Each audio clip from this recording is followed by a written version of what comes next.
People ask me, hey, who? Why do you do it, man? Why? Some kind of war junkie? I won't say a goddamn word. Why? They won't understand. They won't understand why we do it. They won't understand it's about the men next to you. And that's it. That's all it is. Revolution Radio, freedomslips.com, #1 listener-supported radio, the printing press for freedom at a time when freedom is needed the most.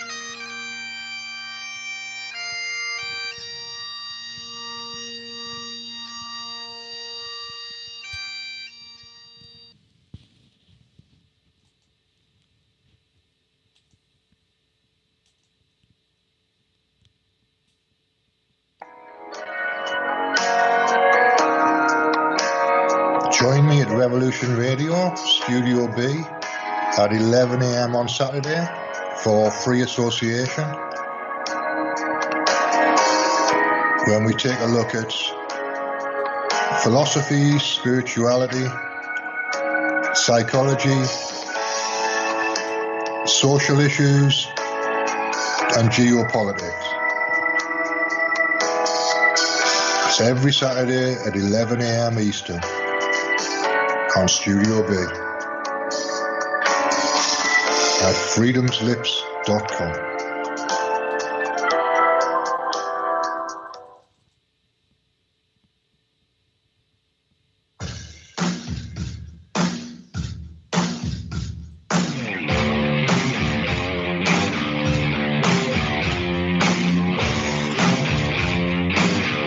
What is going on here? I demand an explanation. We work for a highly funded yet unofficial government agency. An intelligence organization that fears intelligence, historically not awesome. The United States is a democratic nation. Here the people rule. We build no walls to keep them in, nor organize any system of police to keep them mute. Freedom isn't free at all, but it comes with the highest of costs. We have you, the listeners, and the hosts at Revolution Radio. for allowing us to bring you a platform of free speech.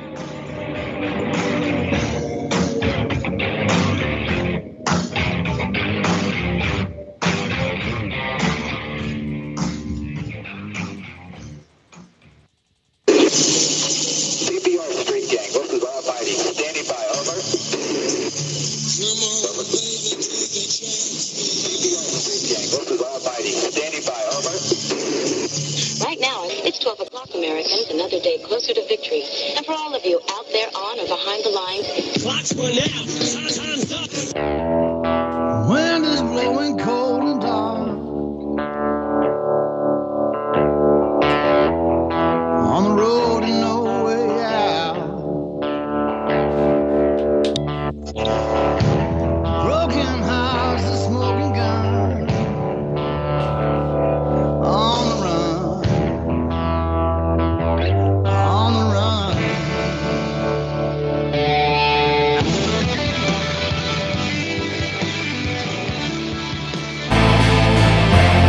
Ladies and gentlemen, the show is about to begin. The show has been rated X as to expand on your dramatic experience. There will be glorious and horrific displays of humanity. There will be great triumphs and devastating tragedies. Undying love and unyielding heartache. Unspeakable acts of cruelty. Compassionate acts of kindness.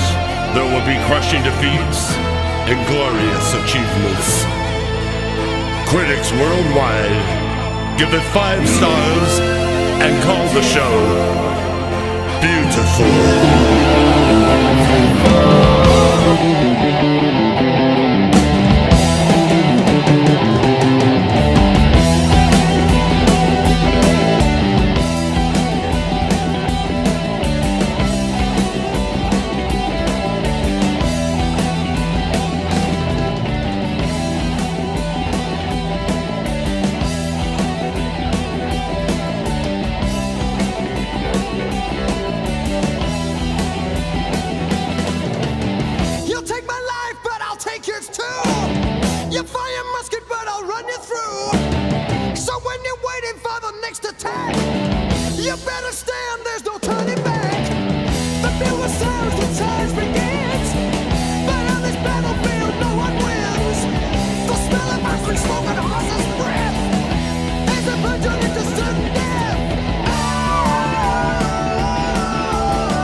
Radio. Welcome to the jungle. Starting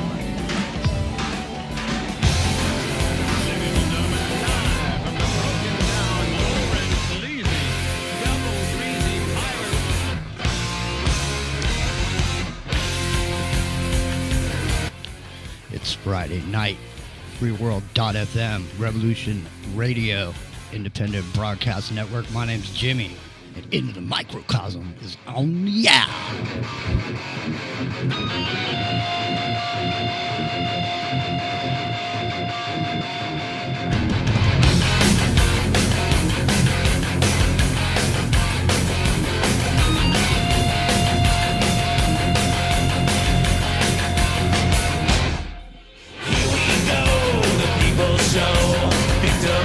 Tomorrow, the way it goes, it never shows. When deadness or sorrow, there is nothing left inside, nothing left to cry for. So I justify my crimes, things that I must die for.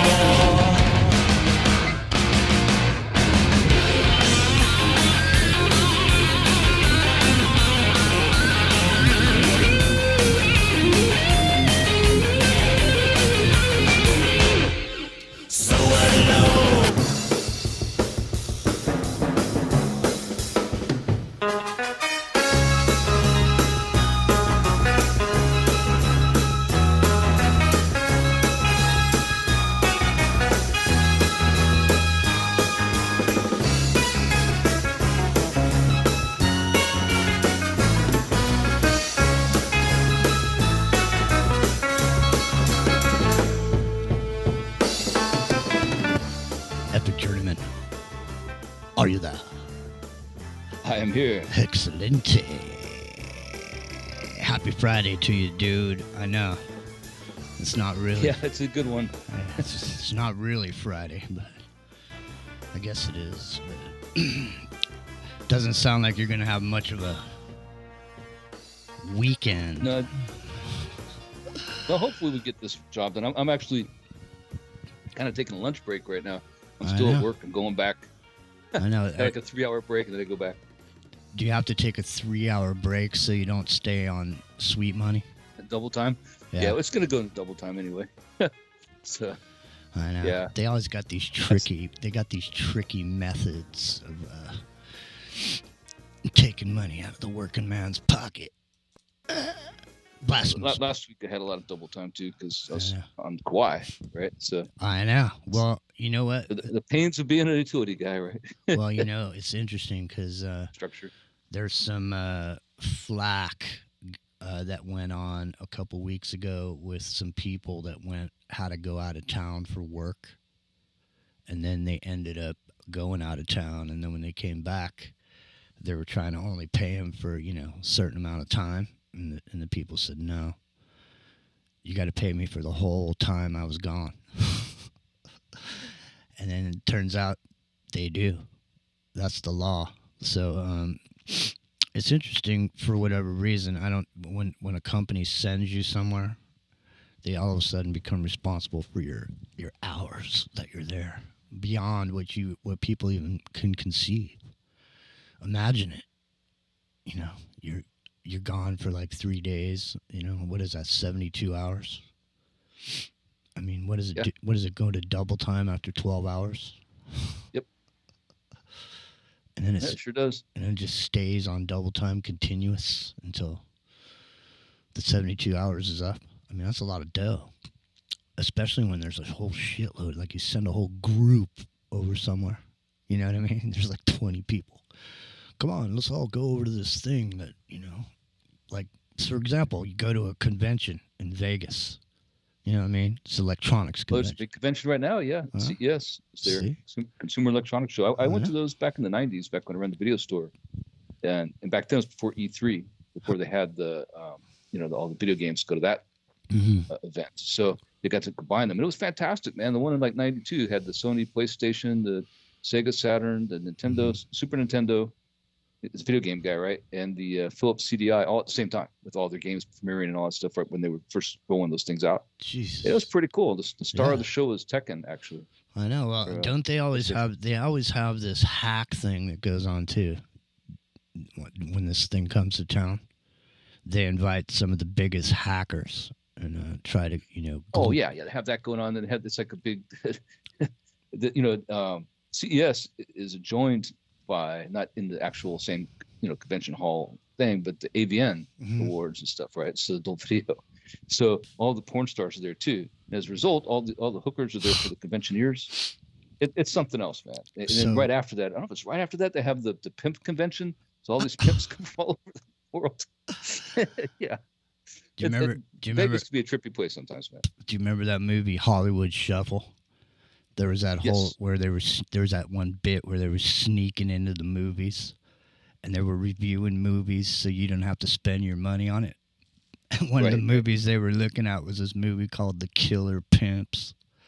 And it was these like zombified pimps, and they're all pimp walking all in a group down the alleyway. I remember that scene. Yeah, and all the hoes are running and screaming. Yeah, they got the one leg strut thing going. Yeah, like the hand in their waist pocket, not pocket, but the waistband or whatever. Yeah, pimp walking. Yeah, so I don't know, man. Listen. Things are definitely going off the rails right about now, don't you think?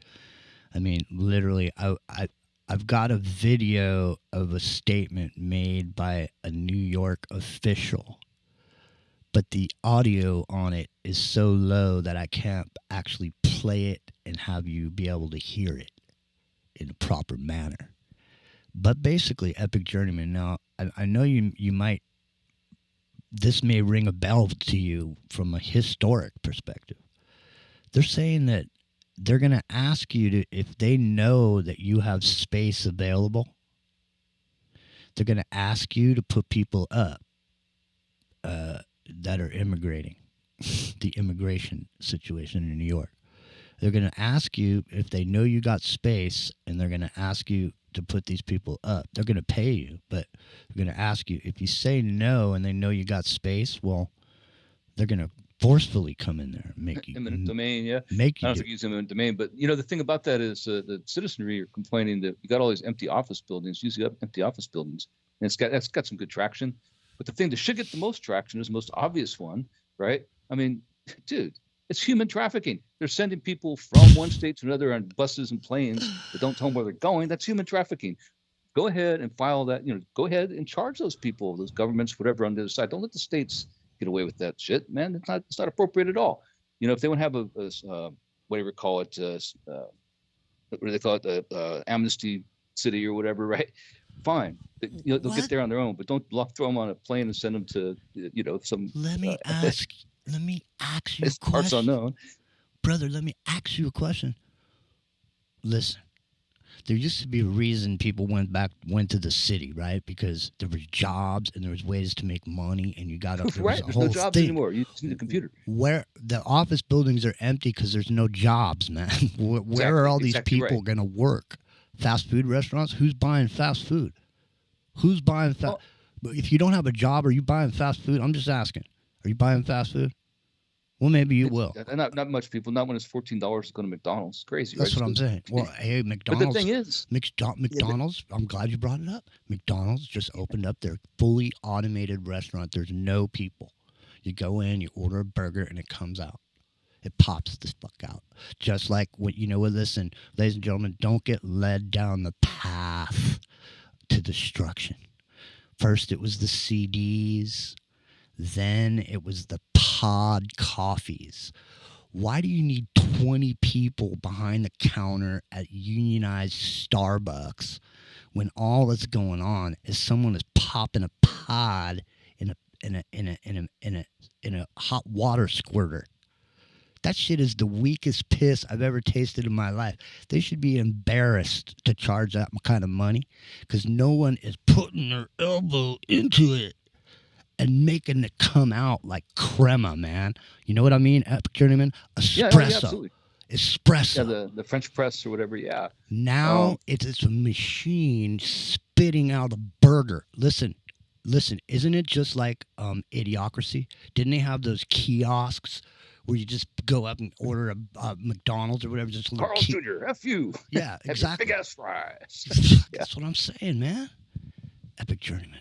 It's gone. It's literally, it's going off the rails, dude. And I swear to God, I saw, listen, the rat problem in New York City right now. Oh, it's rats. enormous. Yeah. Dude, I saw the video. I mean, this video was so heinous that I literally didn't even send it to another person that I know just because it was so rank. But I'll describe it for everybody right now since we're talking about the rats in New York City. And there's lots of them. There's everywhere. So this dude is walking down the thing with his phone, Epic Journeyman. And there's a homeless dude who's sleeping on the side, on the concrete under some, dirty blanket. And he's filming the homeless guy because he sees him there and he's like, look at this shit, man. Homeless people are everywhere. He's like making this video. And you can see the sneakers of the homeless dude that are poking out of the bottom of the blanket. You know what I mean? You see him, he's sleeping. He's like face down or whatever. You can see the sneakers, the round part pointing down. He's sleeping face down on the concrete. And then the guy's showing it. And then all of a sudden you see like a rat come out from under the blanket. And then you see another rat. And as this guy's walking closer and closer with this camera, more and more rats start coming out, dude. And then at one point, I shit you not, there must have been at least 100 rats flying out from under this dude's blanket.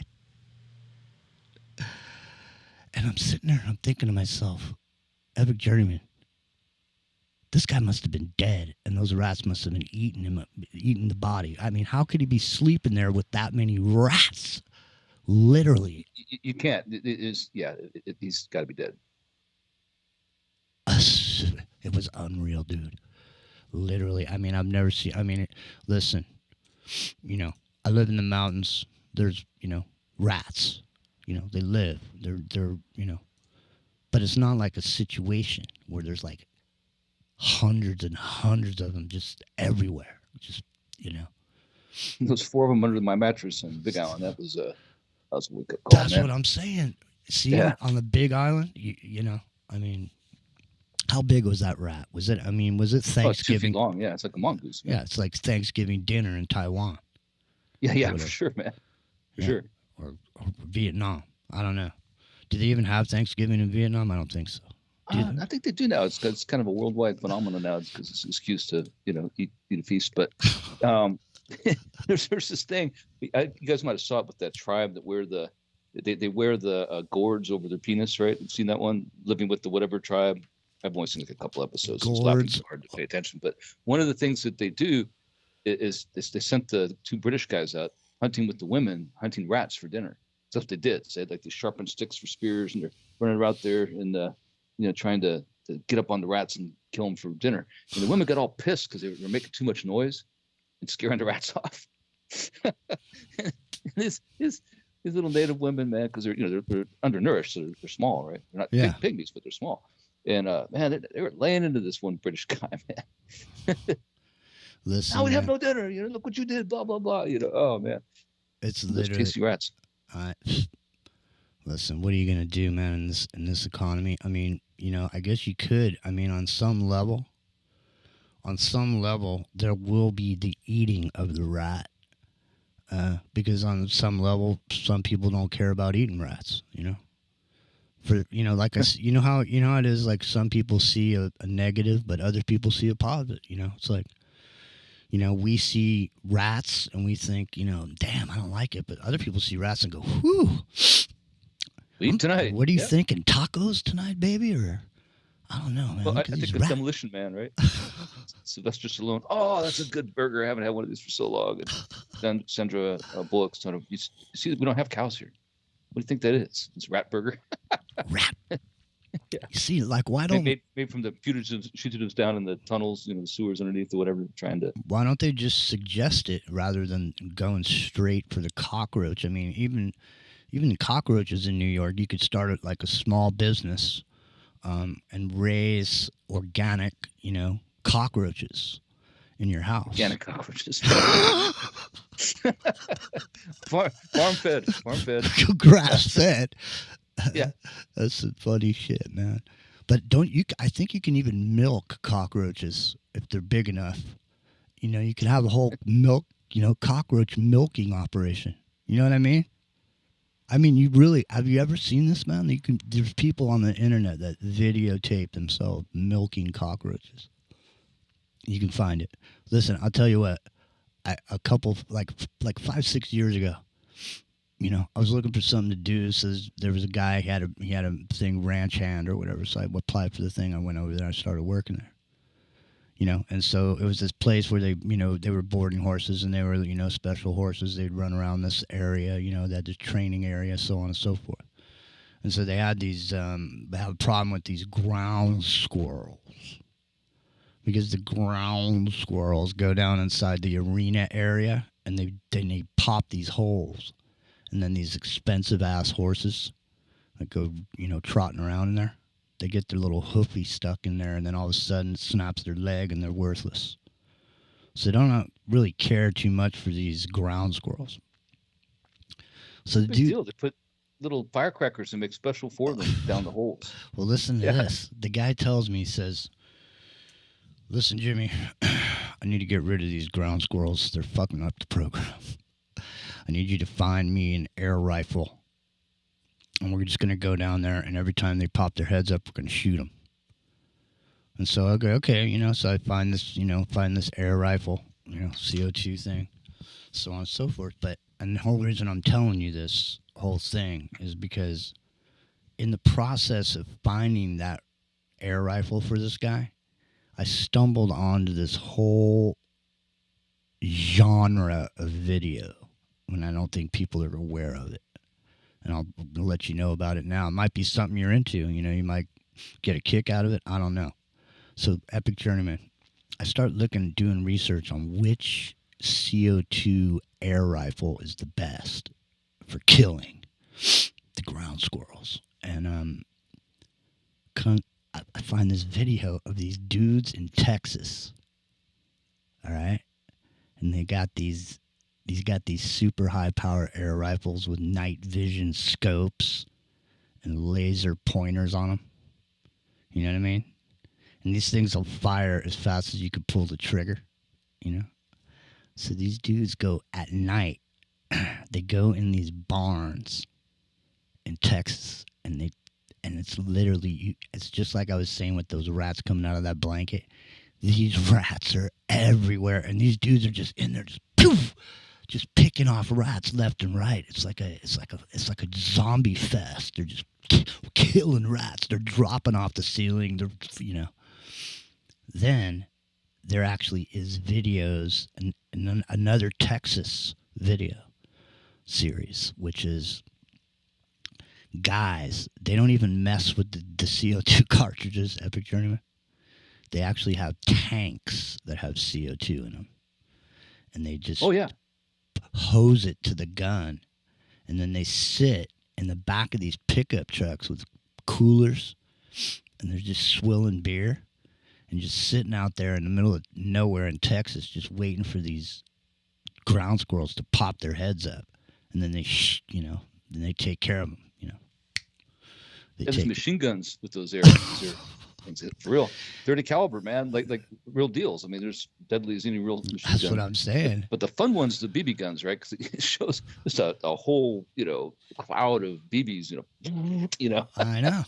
Well, that's what I mean. I mean, realistically, you know, like say in an urban warfare environment, this concept of the pickup truck CO2 BB gun situation kind of. And, you know, the other thing is, too, is kind of quiet, too, isn't it, Epic Journeyman? So, and all of a sudden, you got nothing but mush. There's no law against putting the silencer, technically, on a air gun. There you go. Well, there's no law against air guns, either. You know, it's just an air gun. I've said it before. I always worried I'm going to get in trouble. But, you know, you can make your own rail gun, man. You can shoot something 3 miles away if you want to. Dude. Is it possible to make your own railgun? Yes, it is. let me ask you this question. Is it possible to use a microwave oven to make a electromagnetic pulse device? Well, the Canadian dude tried to say that he could. Remember, he did all kinds of weird things with microwave parts and stuff, and did this weird thing where he's levitating different metals and stuff, and it'd warp it and it'd not burn up, but it like melt and stuff. And he was paid a visit by DARPA and some other guys. Nobody really heard from him since. I haven't seen that guy in years. I wonder if he's still alive. We used to do, before there was really YouTube. We should. We'd do videos, yeah. See if he's still alive. God you only you guys knows. who watch the show or listen to the show, that you know who I'm talking about. It's like this. He's an older guy. He's probably in his 50s, at least, not that old, but older when these videos are coming out. And he has like this long hair. He looks like Weird Al Yankovic, kind of, a little more buff than Weird Al. But the hair that long, right? Like really super long curly hair. And he was on all those shows with what's the guy from Las Vegas that did those shows? The reporter. Can't think of his name right now. I don't know. Yeah. Sightings. Remember the show Sightings? He was on that all the time. Like that. George Knapp. I think was his name, right? Yeah, George Knapp. He's dead now. I think he just died. Did he die? I didn't know he died. I think I heard during COVID, right? Didn't he die during COVID? No, he just recently died. Oh, just recently? Yeah, they're wow. dropping dead, man, left and right. I'm telling you, I've never seen anything like it. You know, it's funny. The weirdest thing too, because I live sort of, you know, I'm rural, man. You know what I mean? I live in the mountains.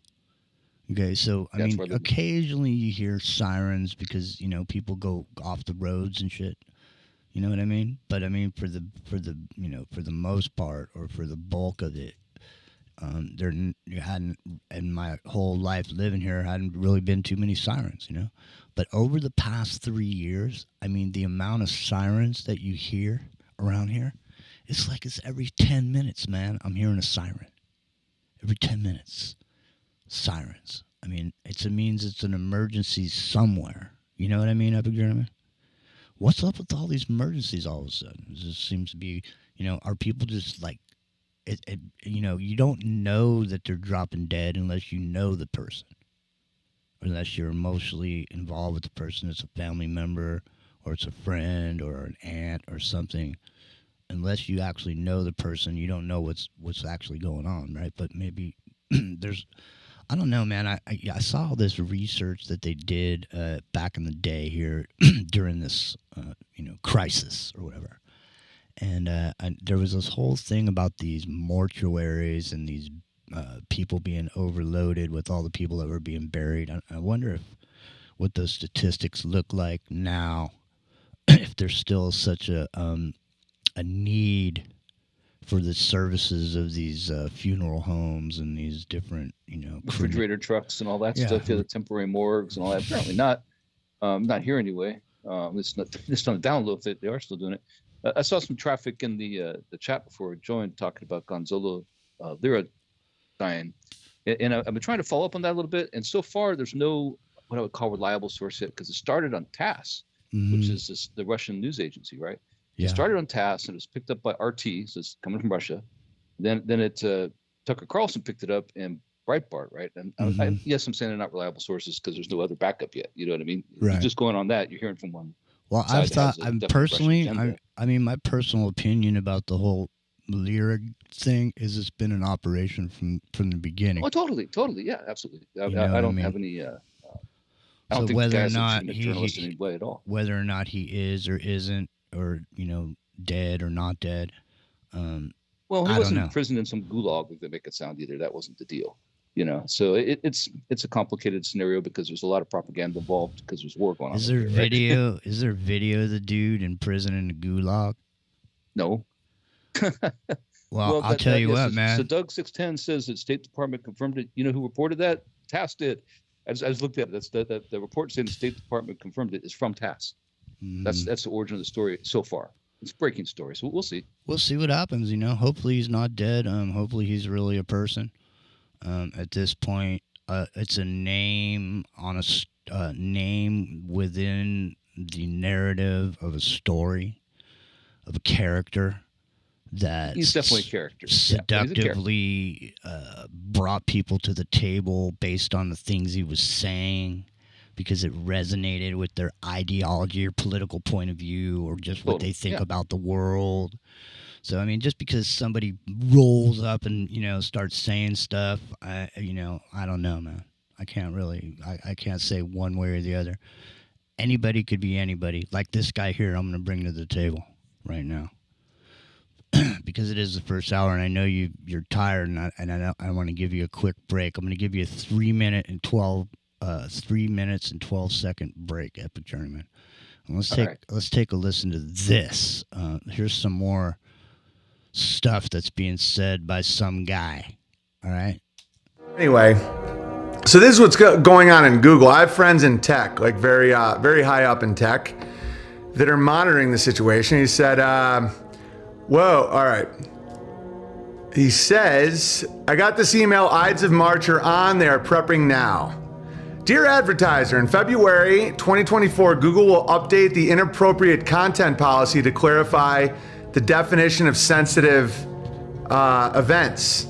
A sensitive event is an unforeseen event or development that creates significant risk to Google's ability to provide high quality, relevant information and ground truth and reduce insensitive or exploitative content and prominent and monetized features. During a sensitive event, we may take a variety of actions to address these risks.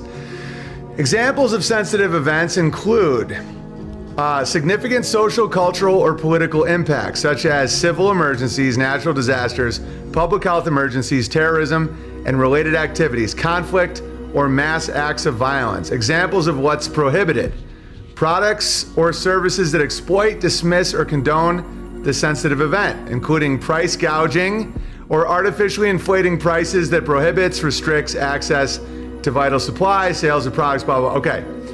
So my buddy's like, it's on. They're prepping. They're ready to do it. And I said, what does that mean? He said, Google is changing their terms of service to get ready for a major event, controlling the way advertisers and publishers are allowed to talk about it in very specific ways.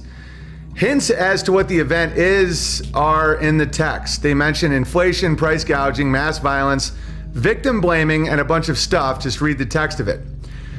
So they will be able to turn off and shut down anyone using Google Ads, publishers, content creators, advertisers that don't toe the line in the next unforeseen event. They call it a sensitive event. This would include all advertising on Google Search, AdSense, YouTube. They say that they are about to make these changes to the TOS, but when you go to the website to see the new TOS, they aren't updated yet. They're getting prepped. I'm sure they have lawyers working on this, internal training going on, putting special moderators in place. Okay, so what I predict, which I'm never totally right on, but I usually rhyme, like I'm usually within the ballpark, is some form of banking collapse that will be controlled. Like, don't be afraid of any of this shit, guys, at all. So no access to money in a bank for maybe a week. They don't want to go too long because they don't want to actually lose the system. They want you guys to stay alive and functional. They just want you really afraid. And then the solution will be central bank digital currency sent directly to your phone and universal basic income. But you'll still, and to bring that about, they may have to do an event, because every major move needs a story behind it, whether it was 9/11 or COVID-19 or whatever it is. Huh.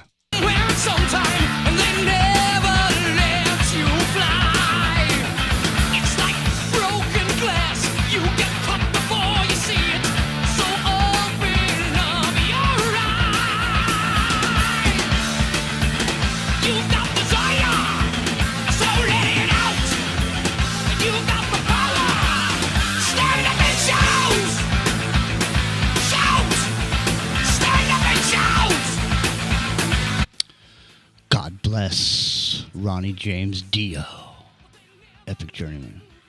Whew. There you go. Well, what do you think about that, man? Sensitive event, eh? What the hell, man? Yeah, I'm not sure what's going on with that whole Google notice that was posted, right? I mean, that is strange. Like, why would you Why would you put that up there? You're anticipating something, Yeah, right? why do you want to get ahead? You know what I mean? We got to get ahead of this, Bob. Bill, Jack, we need to get ahead of this one. Come on, we need to get out in front of it. Get the legal team on it immediately. I mean, that's exactly what's going to happen, man. You know what somebody said? Look for the finish date of Zuckerberg's bunker. And then whatever the drop dead date is on the construction of that bunker could be the potential real Ides of March are coming in, eh? Huh. Could be. You know what's weird is I'd never been to Kauai. I lived in islands all this time, never been there. Yeah. Not even flying through until this trip. And you find out right away, you always hear it, but you find out when you've been there for driving around for a while, right? Going across the island, back and forth, different places, that it's a really small place. Yeah. And there's not a lot of landmass there, you know. No. And the thing is that Zuckerberg owns a huge plot of land of that island, a huge amount, right? I mean, it's disproportionately large for the size of the island. It has that many people living on it that, you know, are from there, right? So it makes me wonder, how did he get it, number one? Yeah, and what the heck? How's that even okay? You know what I mean? It's not okay. Talking about limited resources in an island that size. Well, do you got a bunker, my friend? I'd love to have one. I don't have one. Now, let me ask you a question. Is there a high-tech way to cut through that lava rock over there on the Big Island on your property? I've thought about it actually quite a bit to patent something like that. I've thought of a couple ways, but there's nothing that there's got to be a right laser that can cut through that shit, man. Oh, it's better than that. I think that I'll tell you my ideas. I think there's a way to pulverize it sonically. Yep. Set up, you know how you tend to. I'll tell you guys. What about high pressure water, man? Well, you know, the salt thing is, water. It has a certain, you know, texture to it, a certain viscosity and all that stuff. Once it dries and turns into rock. The thing is that you can pulverize it acoustically. You can put up a like I'm describing netting or tenting a house for spraying for termites or something, but instead of spraying with the chemicals, what you're actually doing is you're setting up a sonic boundary, a wave, you know, where you can just pulverize what's underneath. Because that stuff is great soil once it's, you know, pulverized enough to grow something in. Pollination. Meantime, it's just glass, you know. Pollination is chiming in the chat saying, "Sound will cut rock."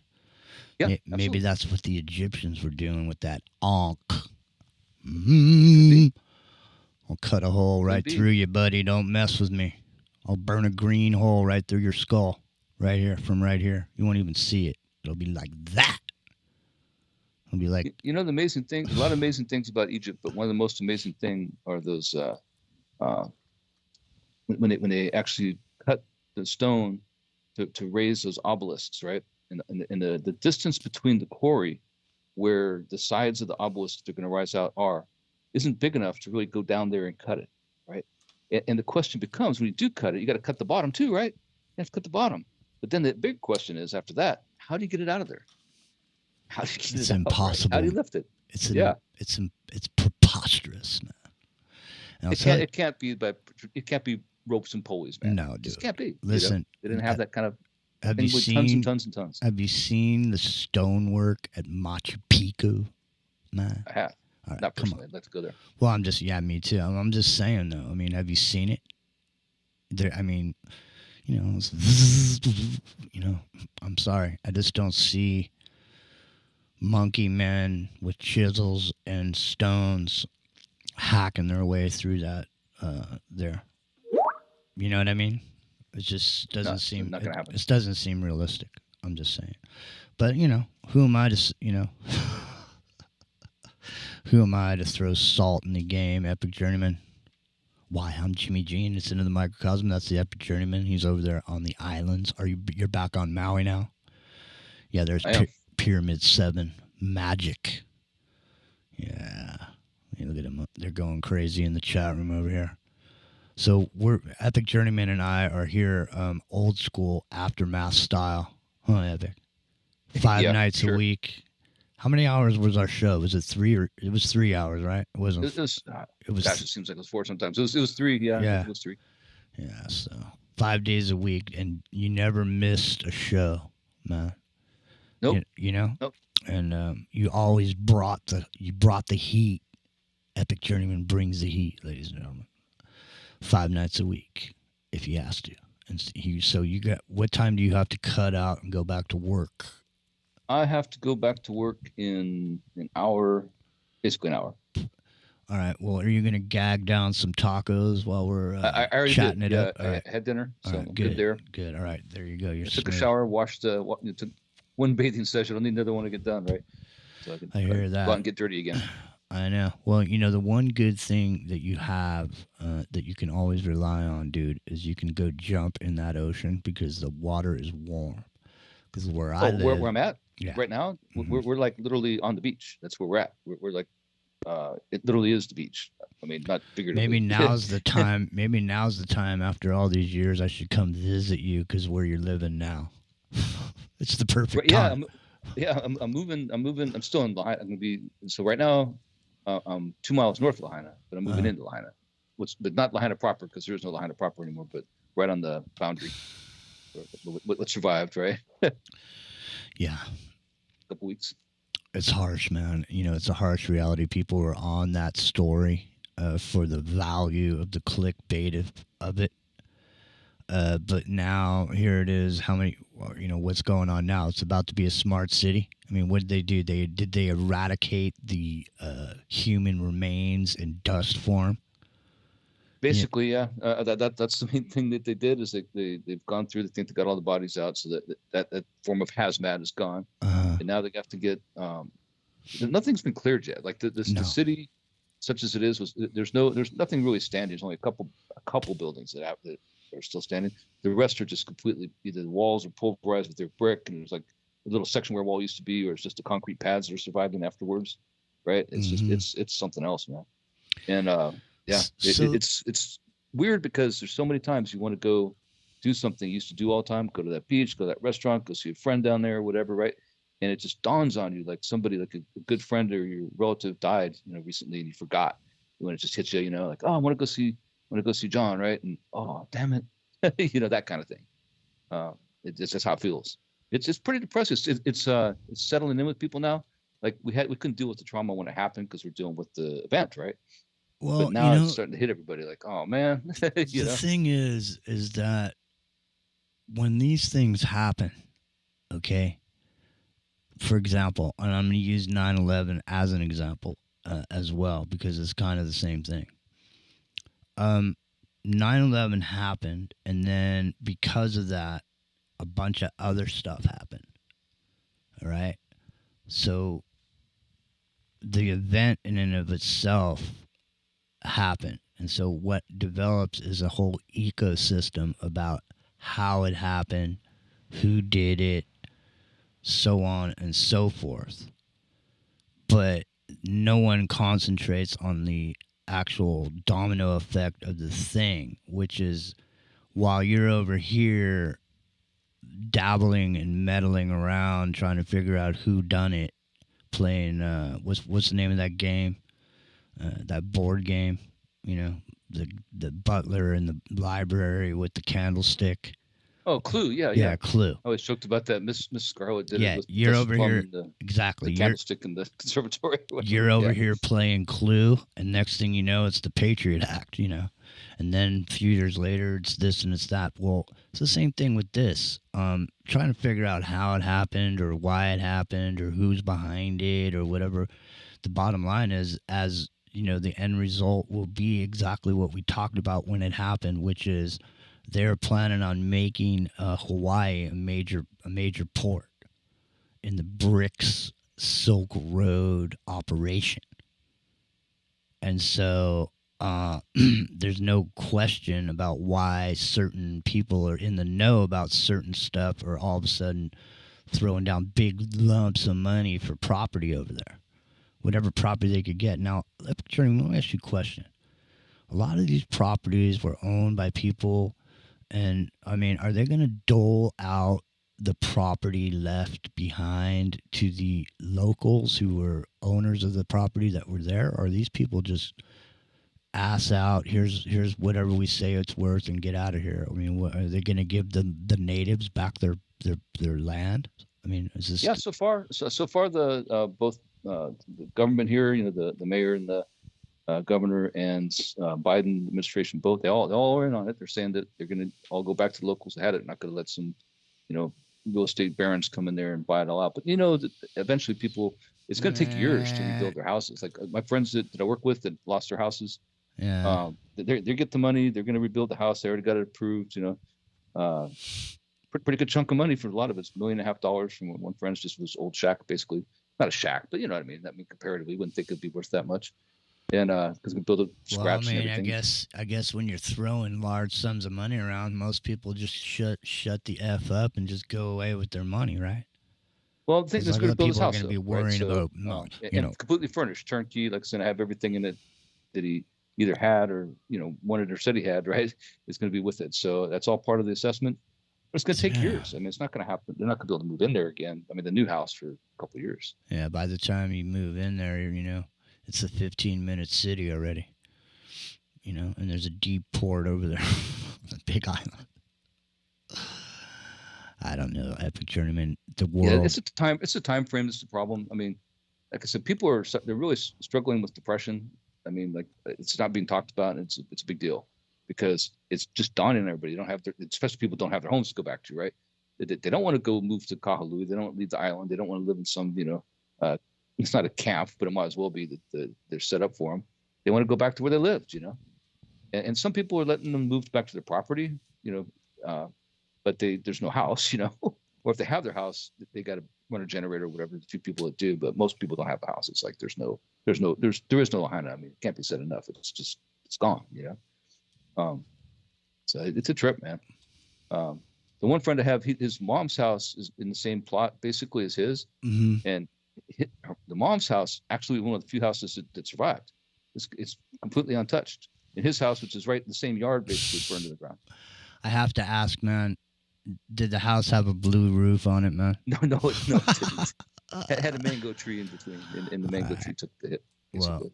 Well, we talked about that too. So, I mean, anyway, it's into the Microcosm Friday night. Epic Journeyman's here. I'm here. You're here. We're all here. And we got some stuff to talk about because stuff is going crazy, out of control. Epic Journeyman, what's going on with these Yemen fighters and attack? I mean, literally, there was an attack like you weren't here last week. There was an attack last week that went on for like 12 hours against the United States naval flotilla or whatever it was over there, and they fought off everything. They fought off everything. Shot them all down. Yeah. So what's going on over there, man? The thing is, go ahead. Well, most people don't know that we've been fighting there for years, like decades. There's a SEAL base there. There's a Marine base there over there in Djibouti, right across the channel, because of these Houthi rebels and all these other things going on in the area, because of the Yemen war going on with and there's pirates are trying to keep piracy from being an issue because of the shipping lanes going to the Red Sea, and it's a horrible duty station if you get stationed there. It's super hot, super miserable. It's awful, right? You're literally in the desert there, but all these spec ops people and are there, right? And have been for years and years and years. You just don't hear about it. They've always been there, but all of a sudden the Houthi rebels are under the influence of Iran, causing this ruckus. They're causing a ruckus, right? Yeah. And you knew we were going to go in there. We didn't want to do it because the Saudis were doing it, and they even tried to keep us from selling F-15s and more weapons to the Saudis because we didn't want them going in there and oppressing the poor people of Yemen. Well, I'm sorry, poor people of Yemen. It's time for you to move or give up on the Houthis here because you're gonna get. Sorry, your ass handed to you.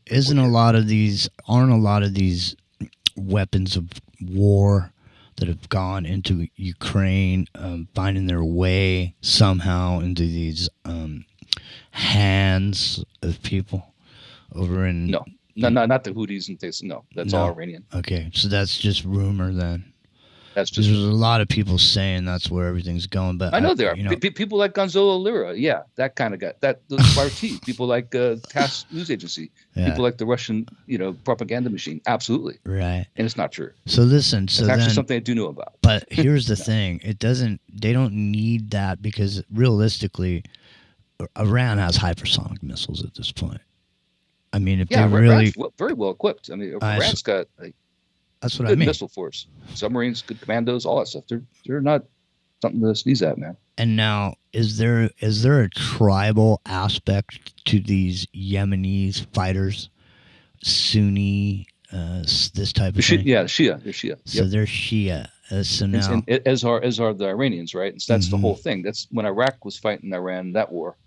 We financed the Sunni faction, which is the Iraqi faction, right? To keep them, keeping the Iranians at that time at bay, and the whole Shia movement that was worried about the militant Shia movement more than they were about militant Sunnis. Hamas and Hezbollah. Hamas and Hezbollah. So the thing is people, and a lot of people don't really, these things get like superimposed in their mind. It's like a dog and a cat, a dog and a cat, a dog and a cat.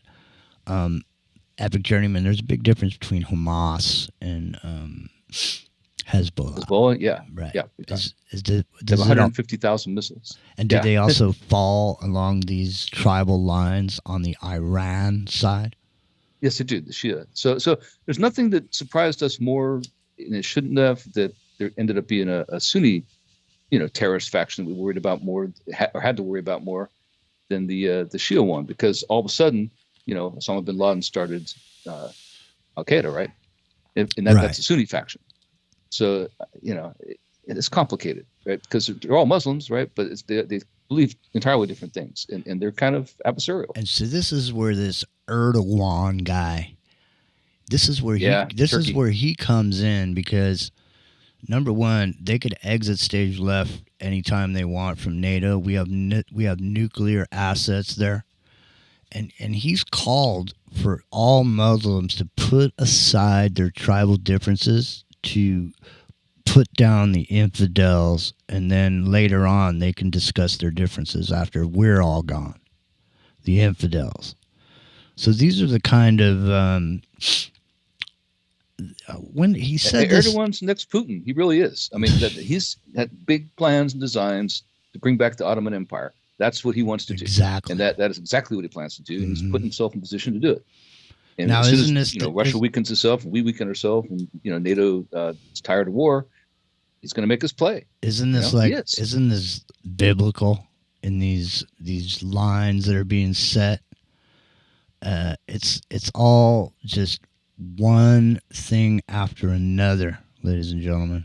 Monday through Friday, 7 days a week. Studio A, Studio B, fully listener supported. Come on down, become a supporter. Revolution.radio, come on down, become a supporter. Freeworld.fm, come on down, become a supporter. Independent Broadcast Network, we're all listener supported. We don't play commercials on our stations. Nobody does, and Revolution Radio is our flagship station we've been on with and for a few years, and we really appreciate them, and we really appreciate if you could pop on in there and make a donation, become a patron, be supportive of the free speech, whatever it may be. You might not appreciate some people, maybe other people you do appreciate. Who knows? 48 hours a day, 7 days a week, Studio A, Studio B. You're going to find something you like, guaranteed, at some point. Come on down, become a supporter. All right, Epic Journeyman, when we come back, let's talk a little bit about this anomaly just out in the sea there, close to Yemen. This Yemenist anomaly. The vibration, the potential... the spiral, yeah. We'll talk a little bit about that when we come back. There's a lot more going on in Yemen than meets the eye, isn't there, Epic Journeyman? Might be. I don't know. You just never can tell around here. So, Epic Journeyman, what else has been on your radar besides the... has there been any good news that you've heard about? Anywhere? Have you scanned the earth, scoured the earth? Yeah, scouring the earth for good news. It's been interesting news. I wouldn't say I've seen anything good, unfortunately. Not really. But I haven't had a lot of time to look either. I've been really busy. So I might have just missed it. I try to keep up, but you never know. I got to be honest. I've been staying away from it. Just staying away I didn't from mind it. missing it, actually. You know, I don't mind missing it either. I'm taking Yeah. I took a vacation for a week. I had a lot of heavy work I was doing this week, and it was a hard week. I'm still sore from it, but I don't mind, man. You know, it's like this, man. I'll work with my hands. You know what I mean? I'm just living a simple life. I got my tools. I'm just showing up and being of service every day, whatever that means. So, if, you know, show up, be of service, you know, put one foot in front of the other, epic journeyman, and before you know it, you got something, don't you? You keep moving in a direction. You got to keep moving. You got to keep. That is good news, actually, because when people work with their hands and do a lot of positive things that affect the world around them, they have a better life. I mean, they have a better sense of self-worth and accomplishment, and it makes it easier to go to sleep at night, not just because of you, feeling good about what you did, right? But you're generally tired too because you put a lot of work forward during the course of the day. So it makes it, people used to work from dusk to dawn, right? Or the other way around, from dawn to dusk, out in the fields every day. The thing about it is there's no better satisfaction, man, than to look at something that wasn't there before you got there, and now it stands there forever. You can drive by it and go, see that right there, Bill? Yep, I'm the guy. I put that there 20 years ago. It was exciting. Hey, there's AJ. What's happening, man? Good to see you. Imagine the pyramids, right? They say, a lot of people say, right? Some say, to quote some people say ancient aliens, right? Yeah. Some people say whatever, right? What people? Who said it? Yeah, exactly. They never say, right? No pun intended. But the pyramids were a public works project. That the whole point of the pyramids wasn't so much to actually accomplish anything, make a monument to a pharaoh or anything like that, or make an energy transmission device, or all things that we talk about. It was actually just so that the whole group of people in Egypt had something to look up to and tell their kids about. I worked on that. It's break time. It's break about. Yeah.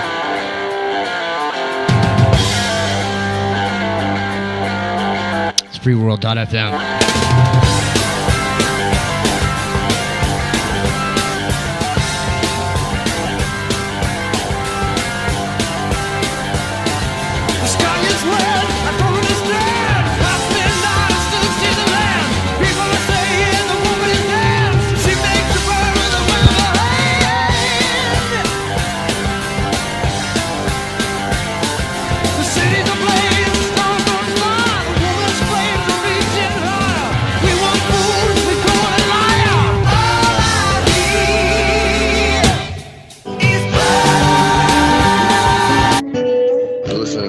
Radio at freedomslips.com, and we'll be right back after this message.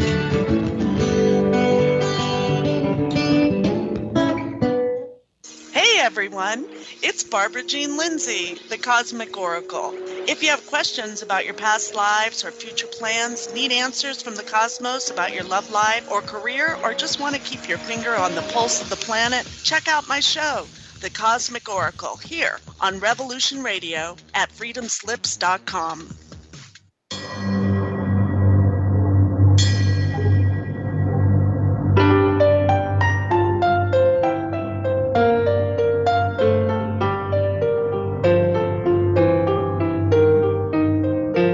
Did you ever feel that things were not quite right? That everything was just ever so slightly askew? Do you have, to paraphrase Morpheus, a splinter in your mind? If you're interested in hearing the latest information about UFOs, the paranormal, ancient cultures and structures, monatomic elements, longevity, fantastic discoveries in science, downloaded to your brain, then tune into us. Hi, I'm Dave. And I'm Mackie.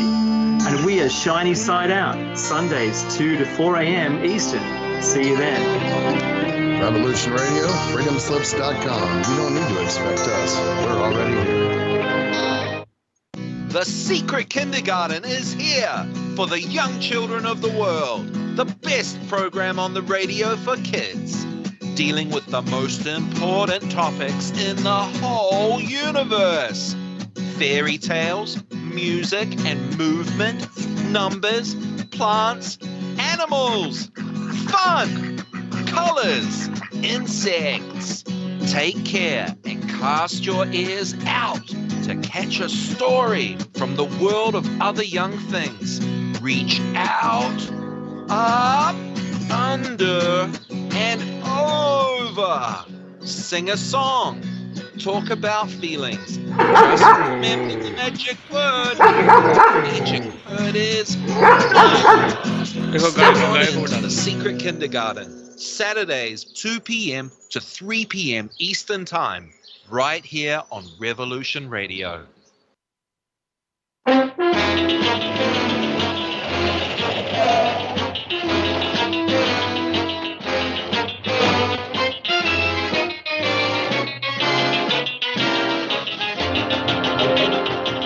Check in every Thursday night for the Crypt Rick and Jonathan Show. Studio A, 6 to 8 p.m. Eastern Standard Time. Right here at the #1 listener-supported radio station, Revolution Radio.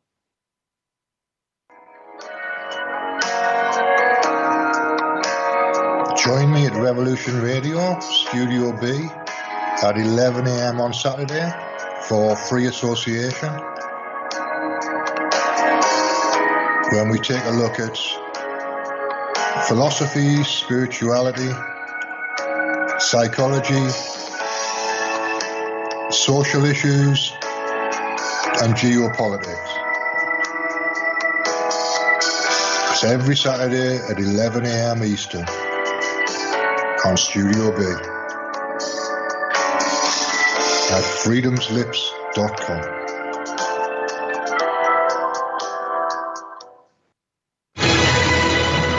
I want to thank everybody for listening to Revolution Radio at freedomslips.com, the one place where information never sleeps.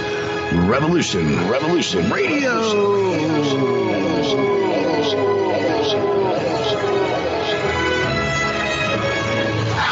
All right, let's show them what we got.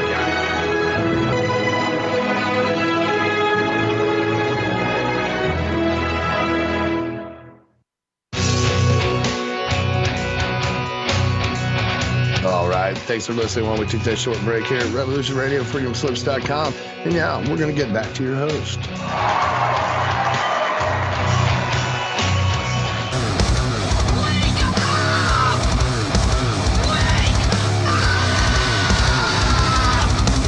It's like I picked the wrong week to quit smoking. It's like I picked the wrong week to quit drinking. It's like I picked the wrong week to quit amphetamine. I love the smell of napalm in the morning. Lullabies in an ancient tongue. Politicians, fuel fire. Innocent race will hang on fire. 21st century schizoid man. As the 21st century began, human evolution was at a turning point. Natural selection, the process by which the strongest, the smartest, the fastest reproduced in greater numbers than the rest, a process which had once favored the noblest traits of man, now began to favor different traits.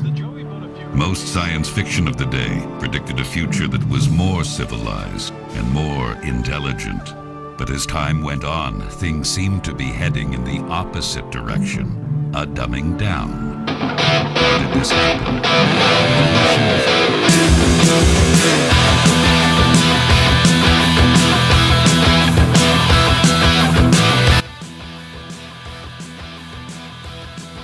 It's Friday night.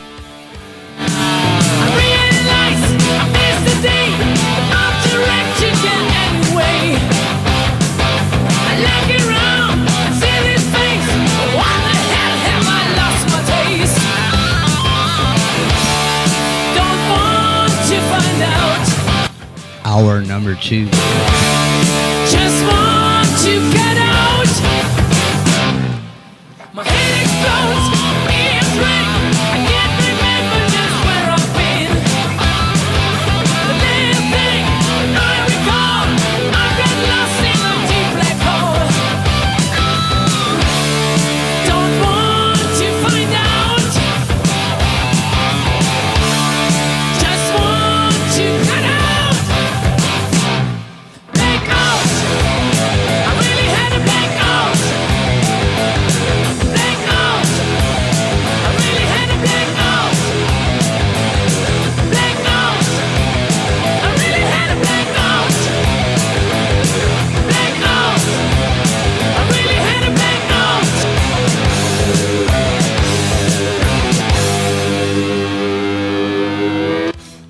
So now they're saying there's going to be blackouts this weekend. I saw some chatter, Epic Journeyman. People predicting stuff. I think it has something to do with that 17th letter of the alphabet, Operation. I'm not quite sure where the rumors are coming from. I wasn't compelled enough. Sorry. No, go ahead. I was just saying I wasn't compelled to click on the shit, to be honest. Yeah, it's funny because I'm sure it is related to that group, you know. Yeah. And the thing is, they usually save that for, September 23rd or October 11th or something, right? And or October 13th. But nope, we missed all those. What is this sensitive event? Now, let me just say, I was the Wall Street Ape, I think is the guy's name on Twitter, and I was watching him as this video was going on, and he was clearly reading an email on a screen as he was talking. So he was looking at the screen and reading an email. So that email came to him from somebody. Who it came to him from, I don't know. How reliable it is, I don't know.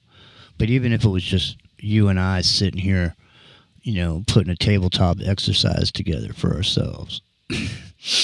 I mean, there's lots of things. And then he says, well, hey, the quelling and the soothing of society would then happen with these automatic payments directly to your cell phones, so you can have some universal income, go down to local whatever it is and buy whatever you need.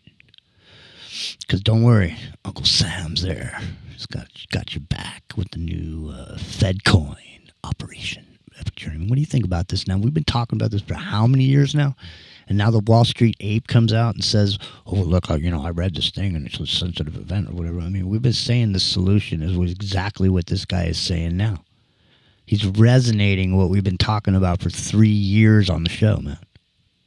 He's saying the way they're going to soothe the cabbage beast is to toss him a little, Fed coin in there and spend it into existence. That's what's you can totally see how it's going to work too, right? Like your basic income or whatever, Fed coin, whatever you call it, has to be spent, right? It has to be spent. So you can't just save it, right? You can't just say you can save it like in a 401k kind of thing, not for a 401k, but like a business one. I want to start a business. You can save, put some aside to let you do that, but it has to move in the economy. It has to move the economy. It has to always move, even if it's to the point of giving a donation to Jimmy on the show here. It has to move somewhere. It can't stay in your hands, right? It expires at the end of the month, basically. That's how it's going to work. Keep the economy moving, right? It's going to be that thing that's like the gear, the first gear. It keeps the whole set of gears moving. That's what I mean, right? and it doesn't. The thing is all it takes is confidence, man. Okay, so the thing is all of a sudden your Federal Reserve notes don't work anymore. In other words, you take that Federal Reserve down there, and you're going to need a good 100 of those things to buy a loaf of bread. But you're only going to need one of these new Fed coins to buy the same loaf. That's how it's going to work, Jack. You see? Because, who wouldn't do that then? People got to feed themselves and their families, don't they? Somehow. People you can see how this might work too. Sorry to go. No, please do. Train. We got off the gold standard, right? And everybody regretted it ever since. Oh, we're off the gold standard. Nixon took us off the gold standard. There's no gold in Fort Knox. All these things, right? But what about the idea that we're going to have one kind of currency that's backed by gold? Our Fed coin, our universal basic income, is backed by gold. Right, so it's locked in. It's locked in. If it's not gold, it'll be something else. But that consumer confidence is key because it's coming every month. You can spend it all the time. The thing is, what I'm saying is the idea of money is an agreement, and I'm saying spending it into reality becomes an agreement between the people who the CDBC originators and the merchants who accept it. So the thing is, it doesn't mean shit. I can have a piece of wood over here and say it's worth $100 million, but I can't take it down to the grocery store and buy anything with it, you know? But the grocery store says, hey, I take wood. Bring it on down. You know, I'll trade you groceries for wood. All of a sudden, wood becomes money down at the grocery store. Believe me, you'll be seeing nothing but wood. Yeah, right. You know what I mean? A bunch of horse-drawn carriages full That's what I'm of saying. chopped wood in the back. Yeah. It's just that simple, though, really. Isn't it, really? That's that simple. Well, yeah, money is completely fake. It's completely fabricated. It has no value at all. Isn't it? Zero. Dude, isn't it really... Isn't that really what kept people quiet during the whole situation? The fact that they were kicking back their house all day. They had to wear a mask and pretend when they went out to the store or whatever. But then they just come home and they're like, jump on the PlayStation. They're all smoking weed with their, you know, monies that they got from the, you know, Uncle Sam took care of everybody. Threw him a bone kind of thing. You know what I mean? People were, you know, people should just straight up admit that they enjoyed kicking back on their ass at the house, you know, watching movies, eating popcorn, doing whatever, you know, hey man, you know, come on. I mean, you have to, at some level, admit it, that you enjoyed kicking back and getting that money and smoking that weed, playing those PlayStations, or Watching whatever. all the streaming films, yeah. Or whatever you were doing.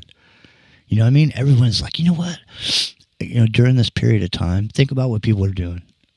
And the reason I'm bringing it up is because I'm painting you a picture of how it is. So think about how it was then when you were just, you kind of, and they couldn't throw you out of your house. That was the other thing too, right? So Nope. no, so it didn't matter how far behind you got on your rent, they couldn't throw you out.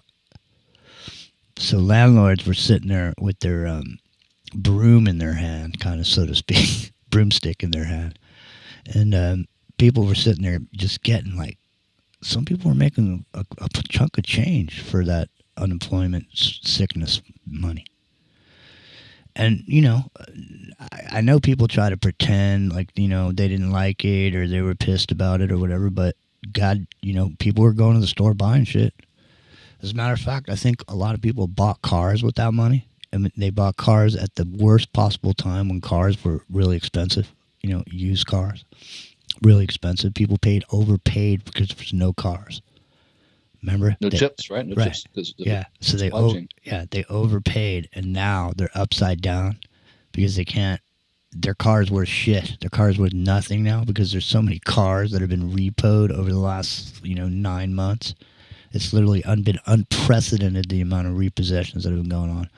It's clear that the working man's having problems. You're telling me the working man, he can't do this, he can't do that. You're trying to tell me right now that when the working man, his phone goes and it beeps and he looks down and it goes, your stipend has been refilled.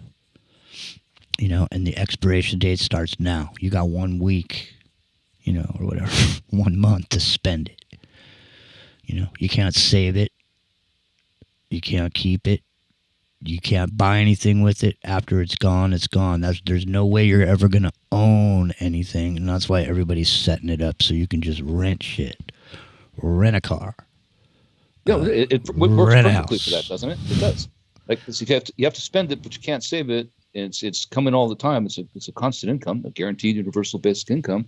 Yeah, it keeps the economy moving. And at the same time, you know, it does exactly what we're saying. It makes the idea of having a rental society or a pay-as-you-go for services rendered, you know, kind of thing, the main way to go. Why would you spend that money on a car that's going to be yours when you can just, you know, call the Uber or the drone to pick you up or deliver your pizza or whatever it is? People have been psychologically trained to just go boop whenever they want something. Man, what do you want? A coffee? Boop.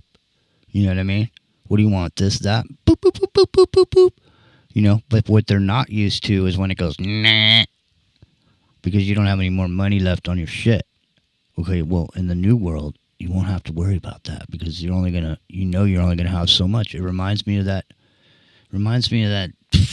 you know, Agenda 21 video that came out like a decade ago about this futuristic society where they go, they work and this and that, and they're in the 15-minute city basically, and they're not buying meat because they don't have that many credits left this month. You know what I mean? So your meat consumption will be all. I mean, Epic Journeyman, would you not say? I mean, at this point, that you would lean in the direction of all this shit mattering at some point. In other words, how much meat you eat is equal to how much carbon you spewed or whatever the fuck it is. If so much meat, so many bites of meat equals so much carbon that comes out of your, I mean, what's it going to be, man? Well, yeah, it's incentive, right? Like, so basically all of a sudden you get the equivalent of, let's say, just a basic number, $2,000 a month, universal basic income that you have to spend, and everybody gets it, right? But because it's get backed by gold, whatever, it has a certain amount of it. Okay, now, if you want more than that, you can start your own business. You can do industrious things. You can get another job. All these other, that all still applies, right? But what if you don't want to do that? And the incentive's there to get, well, you know what? If you only take so many calories of meat this month, you get a 500 credit bonus. If you lose 5 pounds this month, you get a $200 bonus, right? If you all these little incentives, they get perked in. All of a sudden, you get $4,000 next month because you met all your benchmarks, all these little perks, right?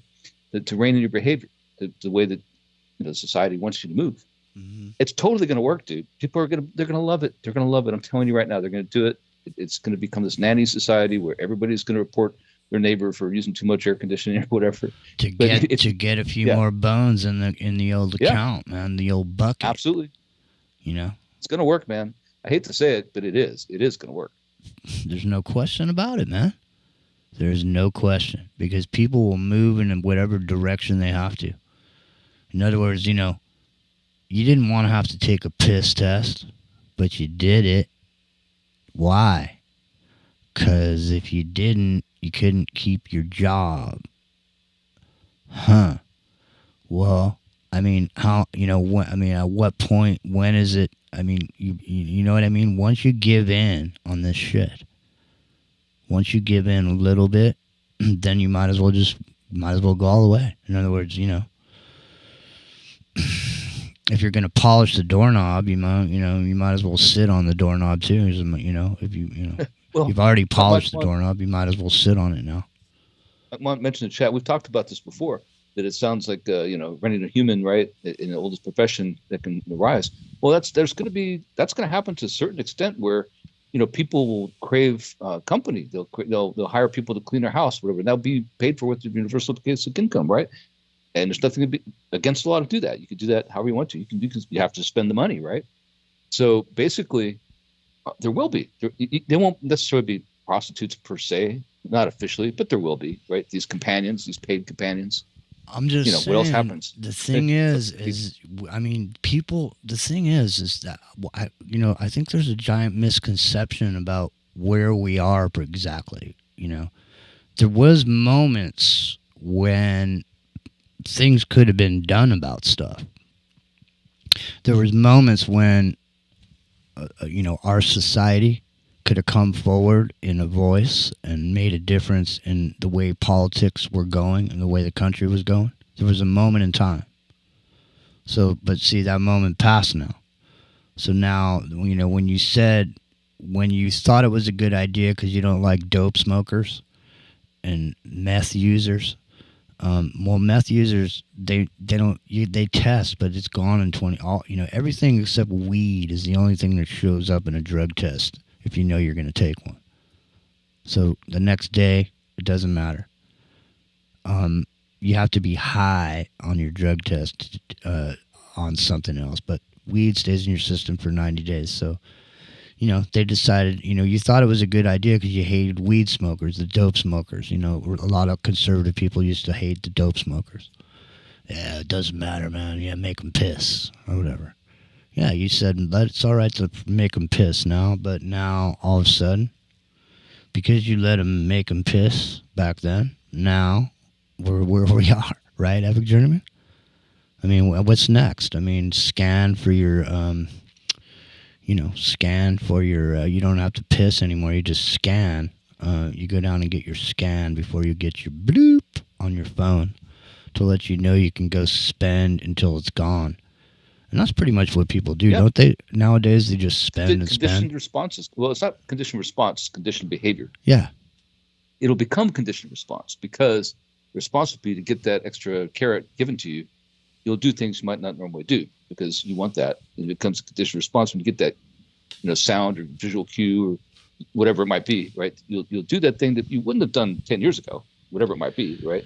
Not necessarily anything bad, just behavior, right? On this show, you're going to do it because it's just natural now. How long have we been talking about something called cognitive liberty on this show? Have we been talking about it long enough for when we started talking about it, if people would have become alarmed at what we were trying to bring to the table around here?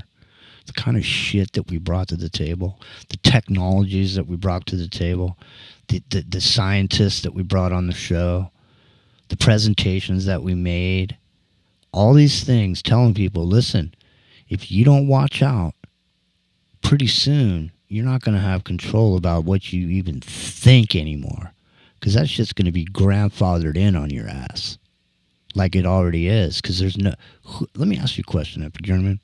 Is there some agency or some governmental watchdog that we pay with all these monies that we donate in the form of taxes? Is there anybody out there watching what's technology is being developed and used just on a regular basis now?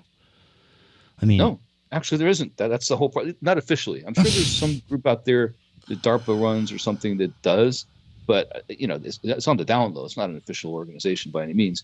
And the thing is, it's our major problem in this society today, and has been for decades now. That the technology, and it's intentional, it absolutely is, right?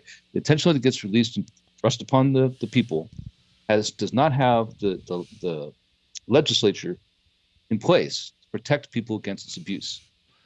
Right? So you can't all these things get released out there, and there's no way to rein it in, and it runs rampant, and it's by design. It's absolutely by design, Social media should have never got released in the form it was at all.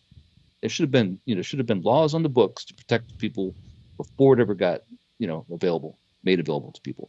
So, and it's a problem. It's a major problem right now. As long as you got the green bloop, you're good. But if you get the you're in trouble, man. You ain't getting on the train. You can't go to the mall. You can't even get in the door at the mall, can you, Epic German? If you don't have any credits on your system showing. That's a good point. And I'm going to tell you exactly how it's going to work, right? And why it will work. The justification, and people will buy into it, just like they would if they're living over there in the Saudi. You're going to treat them like dope smokers. If you don't have money, you're like a dope smoker. If you don't have the money, go ahead. Well, no. What it is okay. So it's going to be about energy consumption. It's not really energy tax or anything. It's about your energy.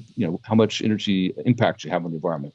Your amount of, not really social carbon tax or anything like that. What it is just the energy impact you have on the world around you. So if you use too much electricity or whatever, you're going to get a demerit. You're going to lose some of your perks, right? But it costs a lot of money to air condition a mall or a shopping area. It costs money, right? And if you don't have the money to spend in that mall, why should they let you in? They're just going to deny you. You don't have money to spend any money there. So why get there and enjoy the free air conditioning? No. That's right. You didn't meet your quota. You didn't follow the rules. You can't go in there and buy anything. So we can't let you just wander around. No, because the air conditioning everybody else earned. The thing is, see how it works. That's how, and people will buy into it. They will. They will. Absolutely. Because listen, you're the one, because you're the guy that's got money, and you're saying, you know what? Shit, I don't want anybody in here who ain't got money. If you ain't got money, what are you doing in here? So, and Epic Journeyman. Here's the thing. It'll even be worse because it'll be set up so if you only have so much money, you can only get on the first floor of the mall. You know what I'm saying? But if you have a certain amount, the open area without the air conditioning, right? Because you might not, your basic income might be different than someone else's because you're a middle manager. I mean, you're living they're on cloud 3, right? They're on cloud 3. You're cloud 1. Exactly. You're not a field worker. You're a house worker. You know what I'm saying? Just like Malcolm X said in that speech he gave about the plantation and the difference between the person in the house and the person in the field. Yeah, I mean, maybe it's going to be something like this, Epic Journeyman. Pizza Palace, guaranteed hot in 30 minutes or it's free. This is Mary. May I take your order? Hi, Mary. Yes, I'd like to order. Is this Mr. Kelly? Yes. Thank you for calling again, sir. I show your national identification number is 610-204-999-8-45-54610. Is that correct? Yes. Thank you, Mr. Kelly. I see you live at 736 Montrose Court, but you're calling from your cell phone. Are you at home? I'm just leaving work, but I'm... Oh, we can deliver to Bob's Auto Supply. That's at 175 Lincoln Avenue, yes? No, I'm on my way home. How do you know all this stuff? We just got wired into the system, sir. Oh, well, I'd like to order a couple of your double meat special pizzas. Sure thing. There'll be a new $20 charge for those, sir. What do you mean? Sir, the system shows me that your medical records indicate that you have high blood pressure and extremely high cholesterol. Luckily, we have a new agreement with your national health care provider that allows us to sell you double meat pies as long as you agree to waive all future claims of liability. What? Do you agree, sir? You can sign the form when we deliver, but there is a charge for processing. The total is $67 even. $67? Well, that includes the delivery surcharge of $15 to cover the added risk to our driver of traveling through an orange zone. I live in an orange zone? Now you do. Looks like there was another robbery on Montrose yesterday. Uh-oh. Living in an orange zone. Been some activity. It's been, what did they call that earlier, Epic Journeyman? The serious event. Sensitive event. Sensitive event. Must have been a sensitive event over there in that area, and no one can talk about it or try to make money. You know what I found interesting was they made a point of mentioning price gouging on the internet. And I'm thinking to myself, yeah. How can it be price gouging on the internet when in a situation like that, you're literally going to give over your money to somebody who's going to ship you some shit, you know, in the mail or on a truck? You mean, so let me get this straight. They're thinking like when something happens, people are going to come on the internet and buy stuff from people far away. It's going to somehow magically appear on their house. No, man, it ain't going to be like that. I'm sorry, but really, it's not going to work like that. Because when I keep saying it's musical chairs, Epic Journeyman, when the music stops, it's butts and seats, man. If you don't have a seat, Jack, you're on the outside looking in, wondering how come the mall door won't open for you anymore. Well, it's because people were open for you. Yeah, exactly right. People were hauling $1,000 a bag of big black bags in San Francisco of shit. Now, let me bring somebody attention to this, Epic Journeyman. Remember the whole defund the police thing? Yeah. Yeah, it lasted about a day, right? Right. It stayed on the other side of media. How do the police listen? It lasted like a day. In a city, in a city like New York, for example, where the rats are everywhere, just crawling everywhere, the streets, in plain sight. Let me ask you a question. How does a city make their money? Taxes, right? Yeah, exactly right. So if no one's filling these giant high-rises with businesses where they're paying taxes and no one's paying taxes, there's no one in the buildings, nobody's doing anything. No energy tax. Where's the tax money? Yeah, the tax money's not coming in. How are they paying? How are they going to continue to pay the corporate officers to guard the collateral for the loan? I mean, at some point... It's a worthless loan. Yeah, the collateral is the building. The building's worthless, not at this point. Right. I mean, it's literally at a point where things could get, massively out of control if everyone got restless. And so the immediate way to calm the restless hordes of, angry citizens is to send them a little something song on their cell phones. Don't you think? I'm just saying, at the point you're pissed and you're about to go bust some windows and throw Molotov cocktails and wear ski masks, what if you got a couple G up on your cell phone. Then, well, I was gonna say like this idea of making VR wireless and making it, you need a 10 by 10 play space. You see where I'm going with this, and have all this media available to you, and all these empty spaces, mostly full of cubicles and offices, and then moving people into these offices. First, they're migrants, they're coming here, needing a place to live. Next thing you know, it's just anybody who needs a place to live. They have rats running over them under the blanket. And after that, it's like, this ain't so bad. These people are living better than I am. I'm going to go move one of those little office buildings over there on the 14th floor. And next thing you know, everybody's doing that. And everybody's in these buildings. And that's the beginning of what Robert Silverberg called the Metroplex in his book called The World Inside. And it's this tiered society. The higher in the society you are, like we're talking about the cloud 1 to cloud 9 thing, the higher up on the floor you go. The higher up you get to go. People down below serve the people above them. That is a template for a technocratic society that actually seems very, very viable. And the way it's going to be viable is because people don't need to go outside when they have all this entertainment, and they will still, don't get me wrong. In the world inside, they don't go outside. Yeah, but, what if you could just jump on the elevator and just go up to the club or whatever and twerk? Right.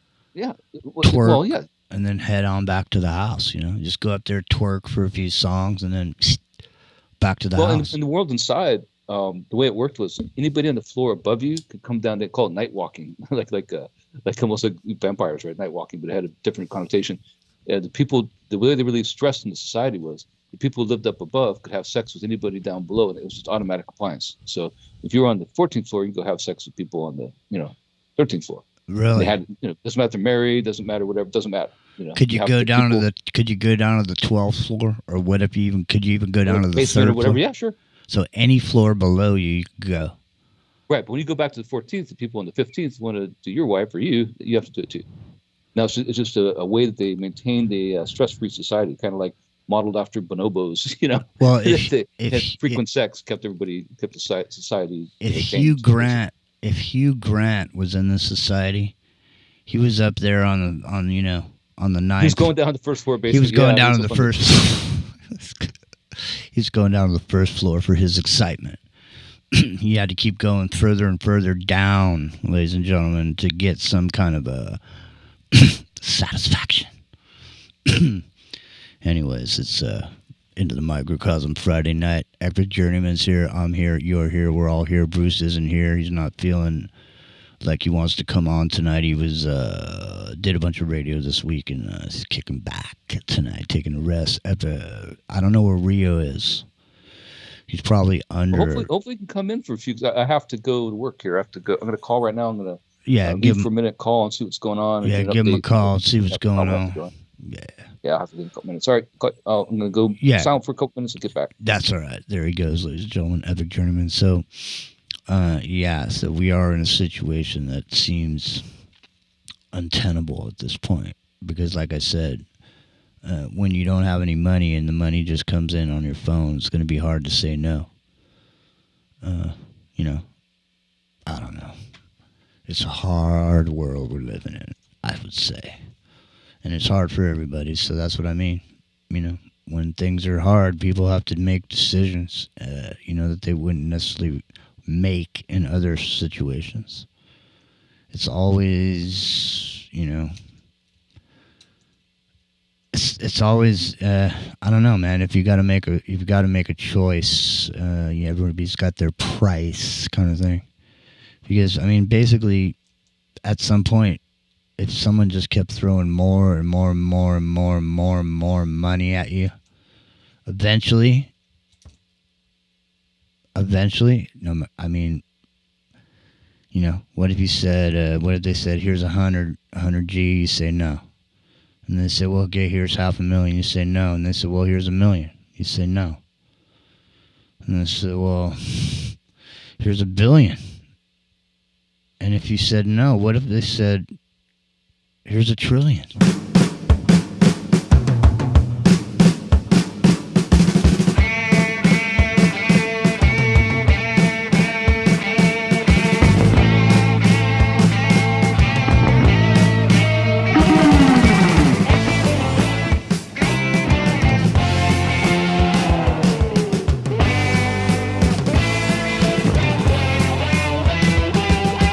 billion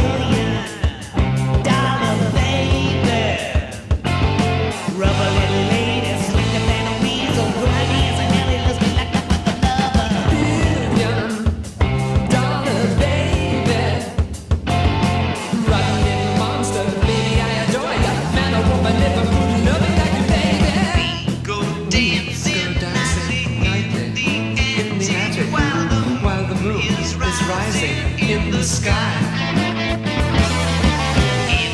If I'm too rough, tell me I'm so scared your little head will come off in my hands.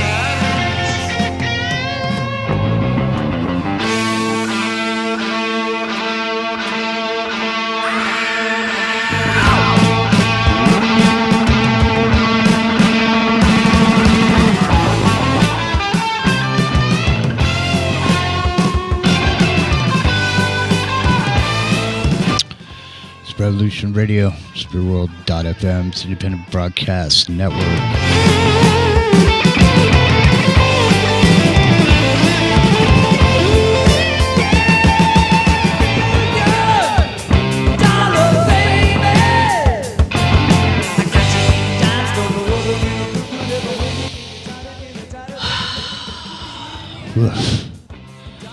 Alice Cooper stopped by. He's not wearing any makeup, let me just say. It's not a pretty picture, ladies and gentlemen. It's not a pretty picture. Anyways, it's Into the Microcosm. My name's Jimmy, and it's Friday night. We're here, revolution.radio, freeworld.fm, independent broadcast network, kicking back, talking about things to come, potentially. Apparently, there's something called a sensitive event that Google is setting themselves up legally for something potentially happening. The gentleman who got the email seems to feel as though it's going to be the movement from our current operating system over to the new digital. We're going from the analog dollar to the digital dollar. No more physical dirty money. No more stinky money all over your hands. Spreading disease. Carrying germs. Yeah. So what's the scenario, Epic Journeyman? So they're not anywhere near ready. I thought they'd be done by now, so I gotta go in. But I'm not gonna be doing a whole lot of work. I'm actually gonna bring the pizza. But so I got a couple minutes. I just ordered the pizza, called it in, and I'm gonna bring it to the guys. Oh, nice. Well, stick around. I'll hang for a bit, yeah. But so I got a couple minutes. I can stick for about 20 more minutes or so. Oh yeah, 15, 20. Yeah. There you go. So so Epic Journeyman, then the people that are saying there's going to be internet failure, there's going to be internet blackouts, there's going to be blackouts. How will this new digital dollar work in these blackout type scenarios? That wouldn't work too well, would it? So. Can we knock that off the list of potentialities, or do you think it'll be just a current disruption to wipe out any digital existence of derivatives that are there now? I have a theory about that, and it's a scary theory, and it's probably true, but I like to think it isn't. And it is that what's going to happen is we're going to build the digital, blockchain ledger for this kind of system, right? These are on Bitcoin now, but for the system in general, it'll be a blockchain ledger. And the blockchain ledger will be used for everything, to authenticate your identity when you go vote, your identity when you go rent an apartment, spend your money, whatever, right? Go get your driver's license. Of course, you won't need to get your driver's license anymore because you're authenticated. You're good. The word of 2023, the word of the year for 2023 was authentic. And I think that really plays a role because authenticated is going to become most popular word in our culture worldwide, I think. And the reason is it's going to be authenticated for your, like I said, your identification, for your currency, everything.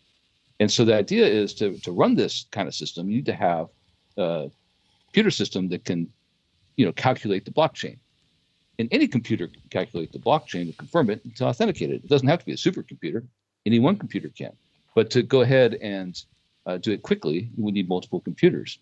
Ideally online, but they don't have to be online. They just have to have the processing power to, confirm the blockchain.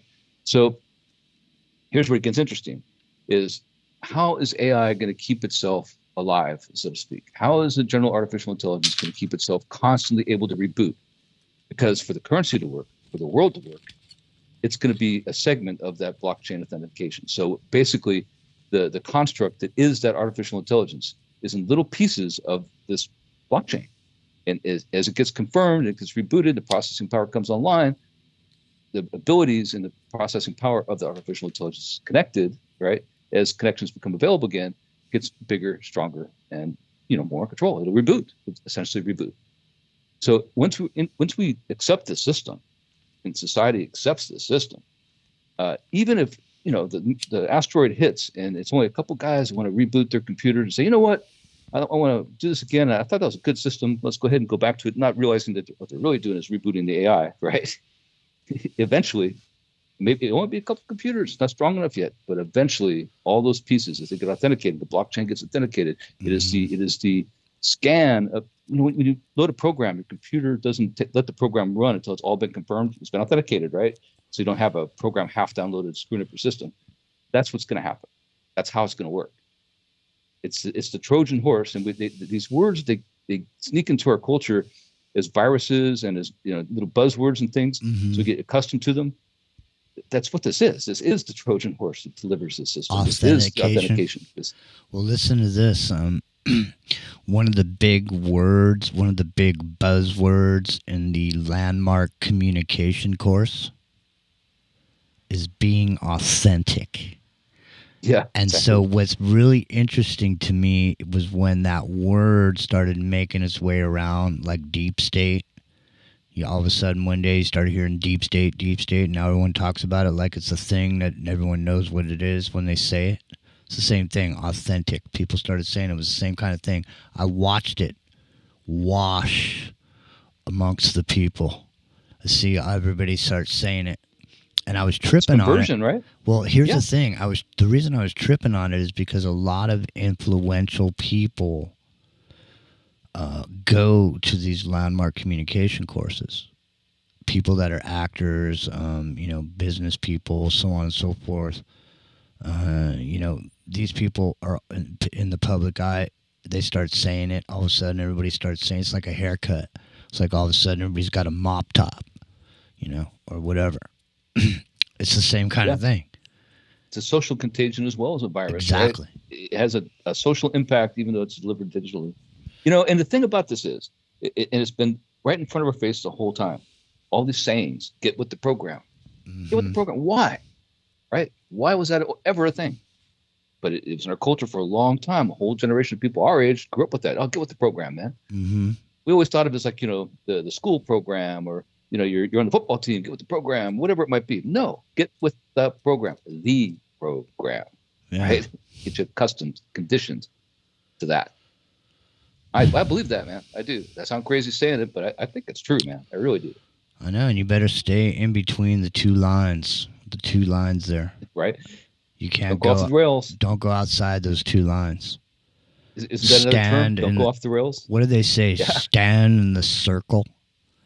Didn't in Fifth Element, wasn't there like a circle outside your door?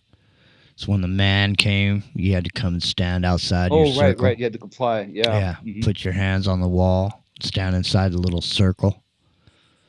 Yeah. Don't stand inside the little circle with your hands on the wall in front of your lead door with the, bulletproof eye hole to look out. Remember that? He's like, he knocks on the door. Like a speakeasy almost, yeah. Yeah, he holds up the sign in front of the camera that makes it look like the view of the camera. There's nobody there. He's holding it up in front of the camera. Yeah, I don't know. Believe me, I'm sure there'll be the rebel forces of what used to be the ragtag rebel forces of America. You know what I mean? Well, climbing that hill. That whole hill. Yeah. That whole hill. It had that smell. Epic Journeyman, that gasoline smell. It's like a Mad Max, we see that. But yeah, in the world inside, the people who didn't comply, they still let them live. And what they were, they became the farmers. They became the agricultural community. So the people who didn't live in the metroplexes, as they call the big high-rises, and live that style of life, they'd let them go out there and not have their 5-minute or 15-minute cities and not live in that kind of you own nothing and be happy kind of life. You had to live as a agricultural producer. And they did give you, the tools and stuff, the tractors, whatever, to do that, to feed the people in the metroplexes. But in that particular story that is Silverberg envisioned it, what they did was they became like cultists. They had like these weird beliefs, like almost witchcraft and things like that. They would, sacrifice people, do all kinds, whatever their mind ran wild, right? Because they're out there free and separate from the other society. All they had to do is produce their quota of, fruits and vegetables, right? So they did whatever they wanted. So all these little enclaves out there in the boonies on these farms, they were like their own little. If you imagine every worst movie and story I've ever heard about some terrible cult leader or Mormon with 42 wives, not good Mormon, but the Mormons like that, right? They have this cult going. This is what this world turned into. Those two things: this high level technocracy on one side, and overall it still is a high level technocracy. But then the people who didn't participate and chose to be outsiders, they found a place to still use them. They were still feeding the machine in the overall grand scheme of things. Interesting, I think. I gotta go get a pizza, I guess. Damn it. Damn. Pizza sounds good right about now. It sounds great too. This is good pizza, by the way. Is it?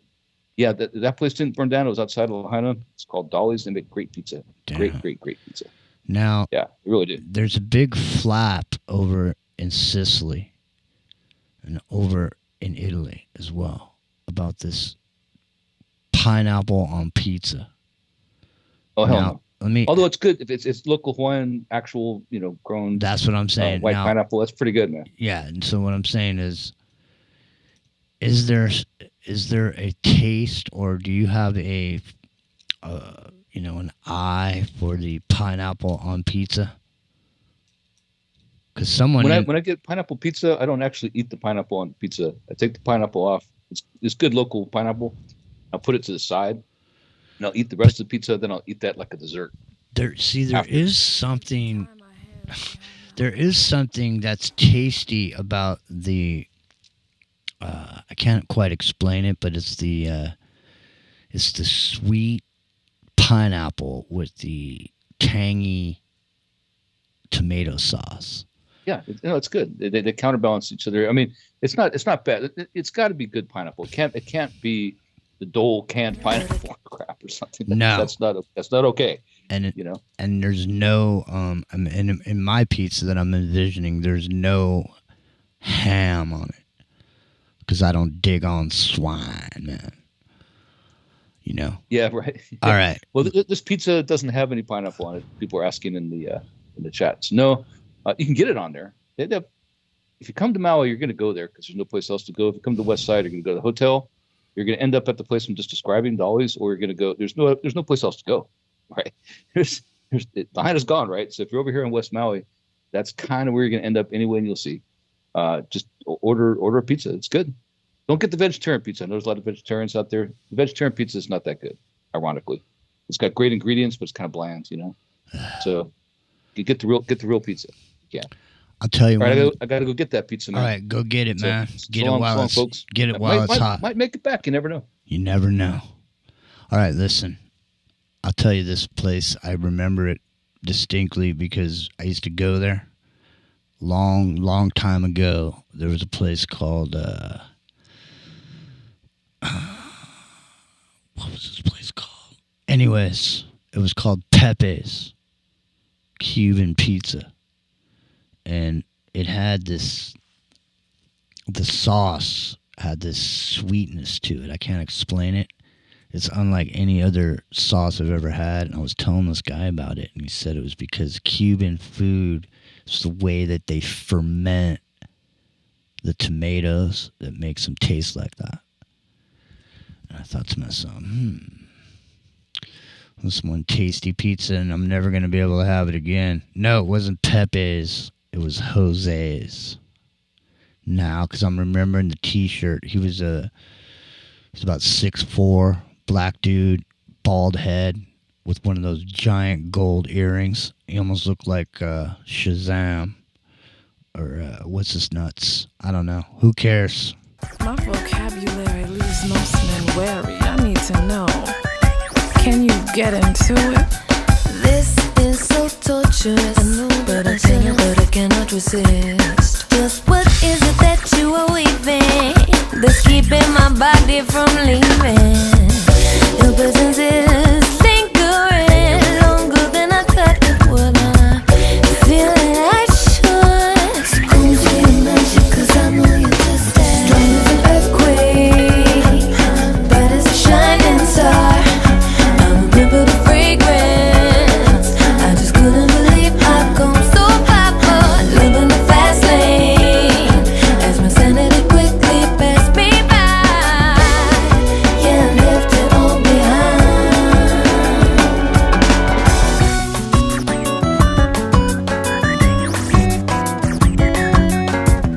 Battling, these feelings are traveling quicker than a flick of lightning. You were tightening my heart and won't slow down, burning hotter than the world underground. Feeling like Cupid's fool, what to do? My arrow's headed straight for you.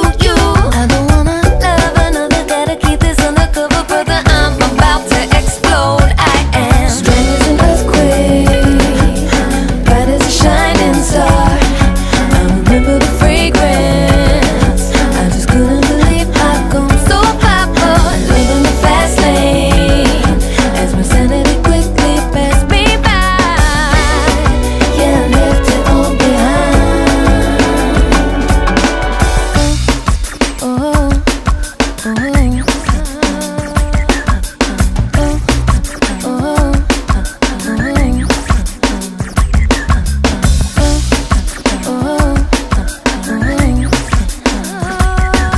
You know, so I loving, you know, I loving where obvious stuff, you know, the feeling with me. She love the diggy, yeah. Me she up the driver, twist it on the shower, piece it on the round. Sun it up and shine, rain it up and fall hard.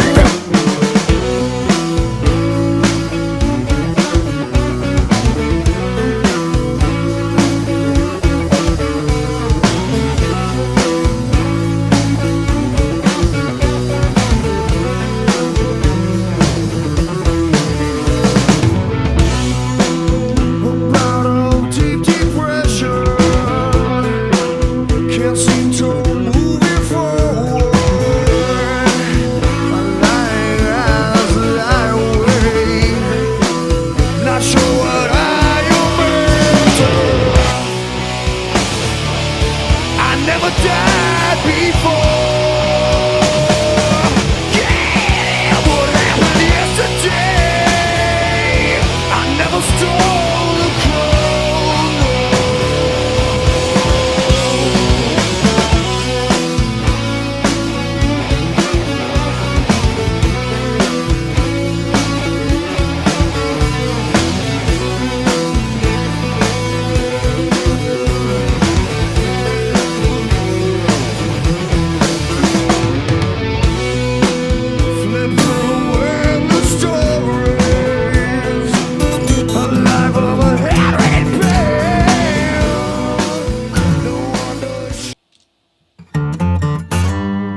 It's freeworld.fm. It's revolution.radio. Come on down. Revolution.radio, become a supporter.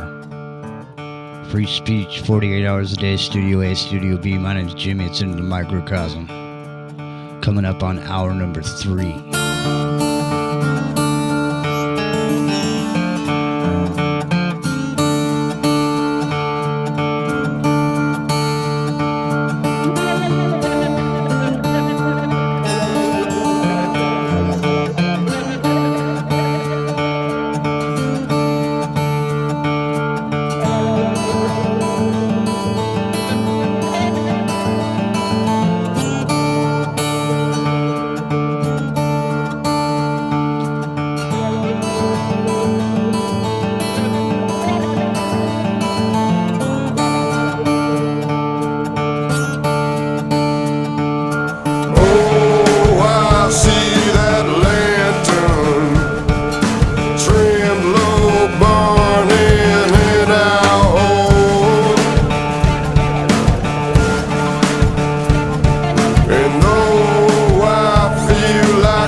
stuffed in your pocket for the last 100 days. When I don't get my bath, I take it out on the sleighs. So grease up your baby for the ball on the hill. I'll polish them rockets now and swallow those pills and say, oh.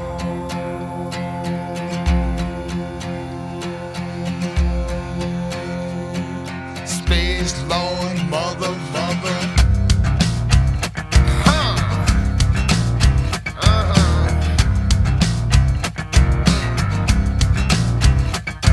There's a car in the field now in a column of flame, with 2 doors to choose, but only one bears your name. You've been drinking my blood, well, I've been licking your wounds. Well, I shave off the pitch now and the scope of your tune. You'll say, Space Lord Mother. Monster Magnet.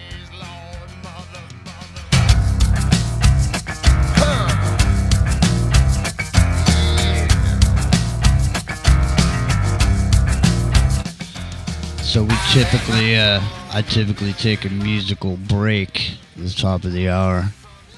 So I'm a little bit early because Epic Journeyman's got it boned out for that pizza. Which is, like I'm saying, I wouldn't mind having a pizza right now myself. But it's not going to be possible. I'll have to whip something up after the show. You know. But anyway, so a couple more minutes here, and well, I'll be back with you. It's Into the Microcosm Friday night, freeworld.fm. I squeezed out in Humber Drive, I'm drowning in love. I encompass a mortal position above and sing, oh.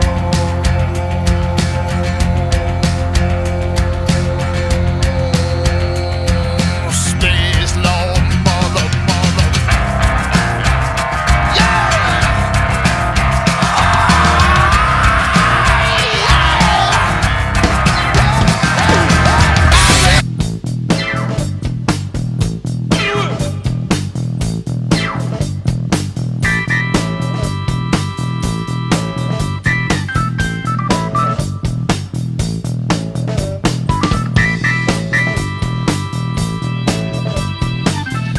Every Friday night, right here, you'll find us. 9 o'clock Pacific.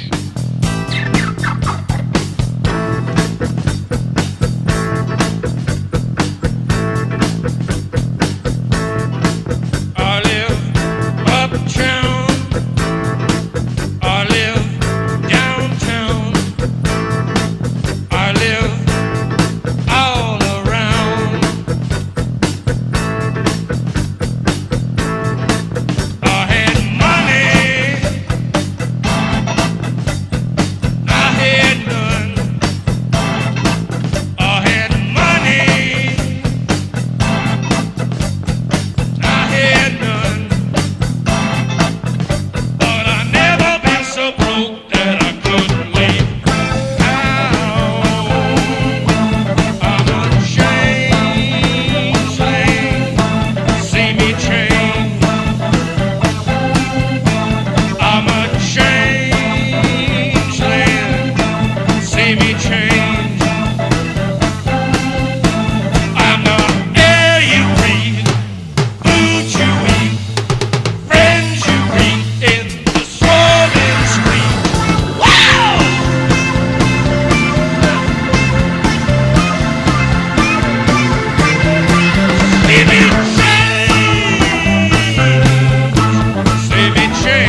Shake dreams from your hair, my pretty child, my sweet one. Choose the day and choose the sign of your day, the day's divinity. First thing you see.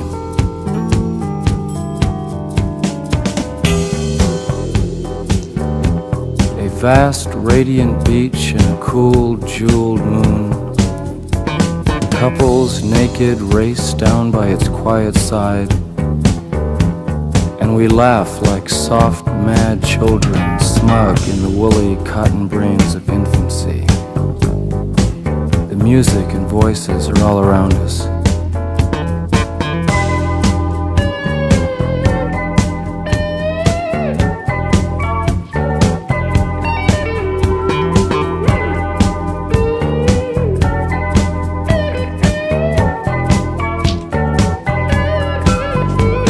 Choose, they croon, the ancient ones, the time has come again. Choose now, they croon, beneath the moon, beside an ancient lake. Enter again the sweet forest, enter the hot dream, come with us. Enter the hot dream, come with us.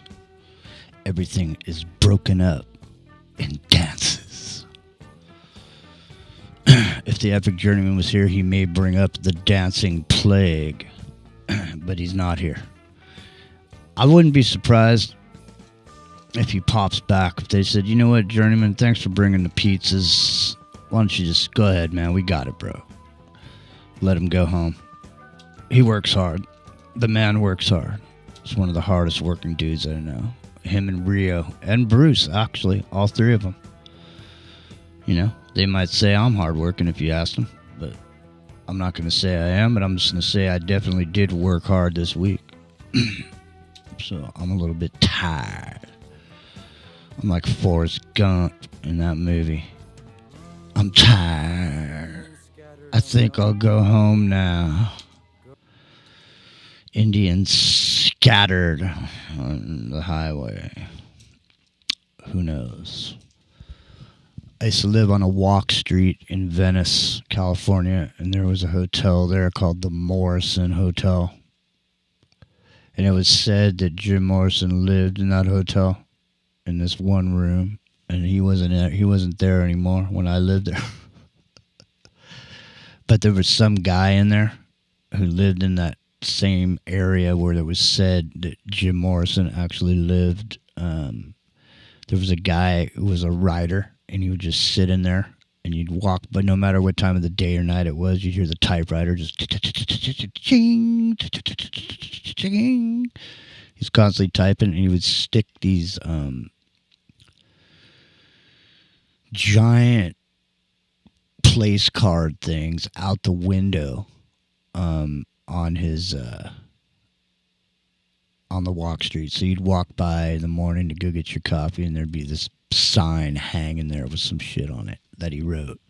Something, you know, some conundrum, you know, something to figure out. I don't know. It was Venice used to be a trippy place to be. You know, I lived there 2 separate times. Once on a walk street, a couple blocks from the boardwalk, and then once in a apartment complex that was directly on the boardwalk. Those 2 things. The walk street was way better.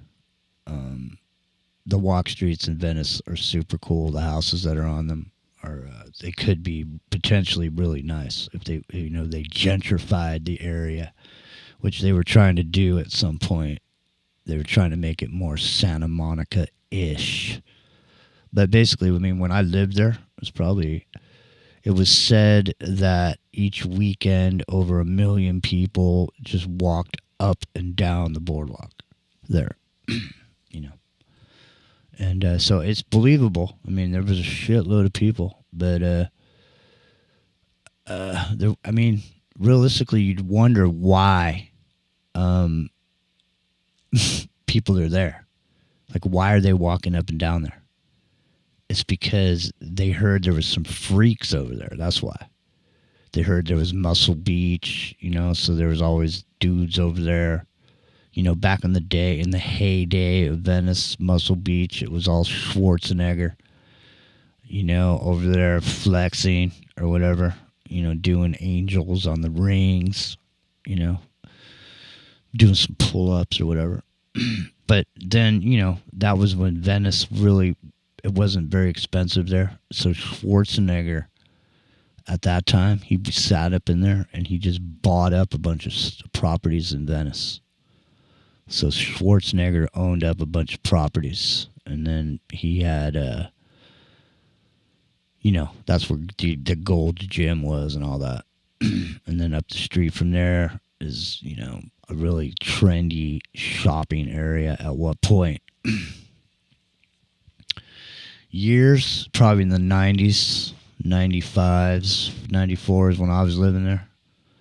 So, I mean, even then, Venice then even still was really a shithole, basically. But people didn't care because it was more or less, like I say, you're right on the beach. You're basically there in the middle of all that going on. And there's always something going on, seriously going on there. Literally, there's always something. Good and bad. It's a trippy place, like I say, to live. I mean, the coffee place where I used to go get my coffee, you'd be sitting. I literally, one day I was sitting next to Axl Rose for like an hour and a half, and I didn't even realize it. I was just sitting there drinking my coffee because, everybody goes to this place and just, sit at a table and just sit there. You're just watching people going back and forth, people walking back. It's like an unbelievable cavalcade of humanity where you see literally everything in the world going on there, and it's literally was like a circus atmosphere. And there was all these people that had all this different shit set up alongside the boardwalk. Psychics over here, beaded necklace maker there. Some dude making paintings with spray cans, and they use like these different round implements to make them look like planets and all this. And then there's other guys that take and they just go down to the Goodwill or whatever, and they buy a stack of plates. They buy 20 plates for $20 or whatever it is that they buy them for, just regular white plates. And then they just sit there and paint like palm trees and beach scenes on these plates. And people that are just coming through there on vacation or whatever, they're just rolling through the millions of people, like literally a million people walking by. Out of that million people, you think you're going to sell 20 plates that say Venice on it? Venice, California, where that it looks like the beach. You bought it from that talented artist that you saw there that day, you and your loved ones. You're walking down the beach. It's like a memory, right? $20. What do you care? $20. Boom, you got a plate. You take it home. You guys look at it over the years. You look at it and go, honey, remember that day we went down to Venice? Got that plate. Yeah. And then I'm cruising at the Goodwill, and all of a sudden I just see this plate that says Venice, California, and I buy it for $1. You know what I mean? I have no idea, that you went to Venice. You see what I'm saying? Anyhow, the plate had value beyond the $1, and it was only worth $1 in the end. Even he paid $1 for it. That guy gave him 20, and in the end, I bought it for $1. I'll buy that for $1. RoboCop. Anyways, I don't know why I started talking about Venice, but there it is. Now you know. Oh, but now it's different. Well, from what I hear, it's different. From what I hear, it's now, if you want to have your little blanket and your tarot cards or whatever, I think it costs, you have to have a permit or it costs money or something. So it's not like it used to be. And I think there's designated areas. It's like designated talent zones or whatever. And only so many people can get in there. You probably got to arm wrestle somebody or, pay them some graft or some grift. Whatever. You got to pay them. I don't think there's, they're not going to let you sit around there making money on the boardwalk with millions and millions of people walking by. Anyway. So, no, I can't open up the phones because Bruce is not here. And I tried to grab a quick phone number before we got here tonight, and no matter how hard I tried, no matter what device it was, it was saying retry, and so it was impossible. But if you have my Skype contact already and you want to buzz me in, go ahead and just hit me up on Skype, and I'll add you into the mix, as it were. So, yeah, it's been a weird week as far as the news is concerned. Like I said, I've been mostly trying to stay away from it. And I know it's ridiculous that, we're doing a show and it's about the things that are going on in the world. But like I've been saying, I've been trying to stay away from it. Because at this point, I don't, the research is in, and I don't need to prod myself with the cattle prod even more when I got problems of my own, because I'm doing something that requires me to divert my attention to what I'm actually doing, instead of thinking about concepts and things going on in lands far away, far, far away. And I guess that is part of the issue is, we do tend to pay attention to things that are far, far away, and we don't pay attention to the things that are immediately in front of us, and that's typically where where everything falls apart. Because what's going on far, far away is really doesn't affect you primarily in the moment, and definitely maybe overall in some way, just because of the world being an interconnected place. Potentially things far, far away could help you or hurt you. So I don't know.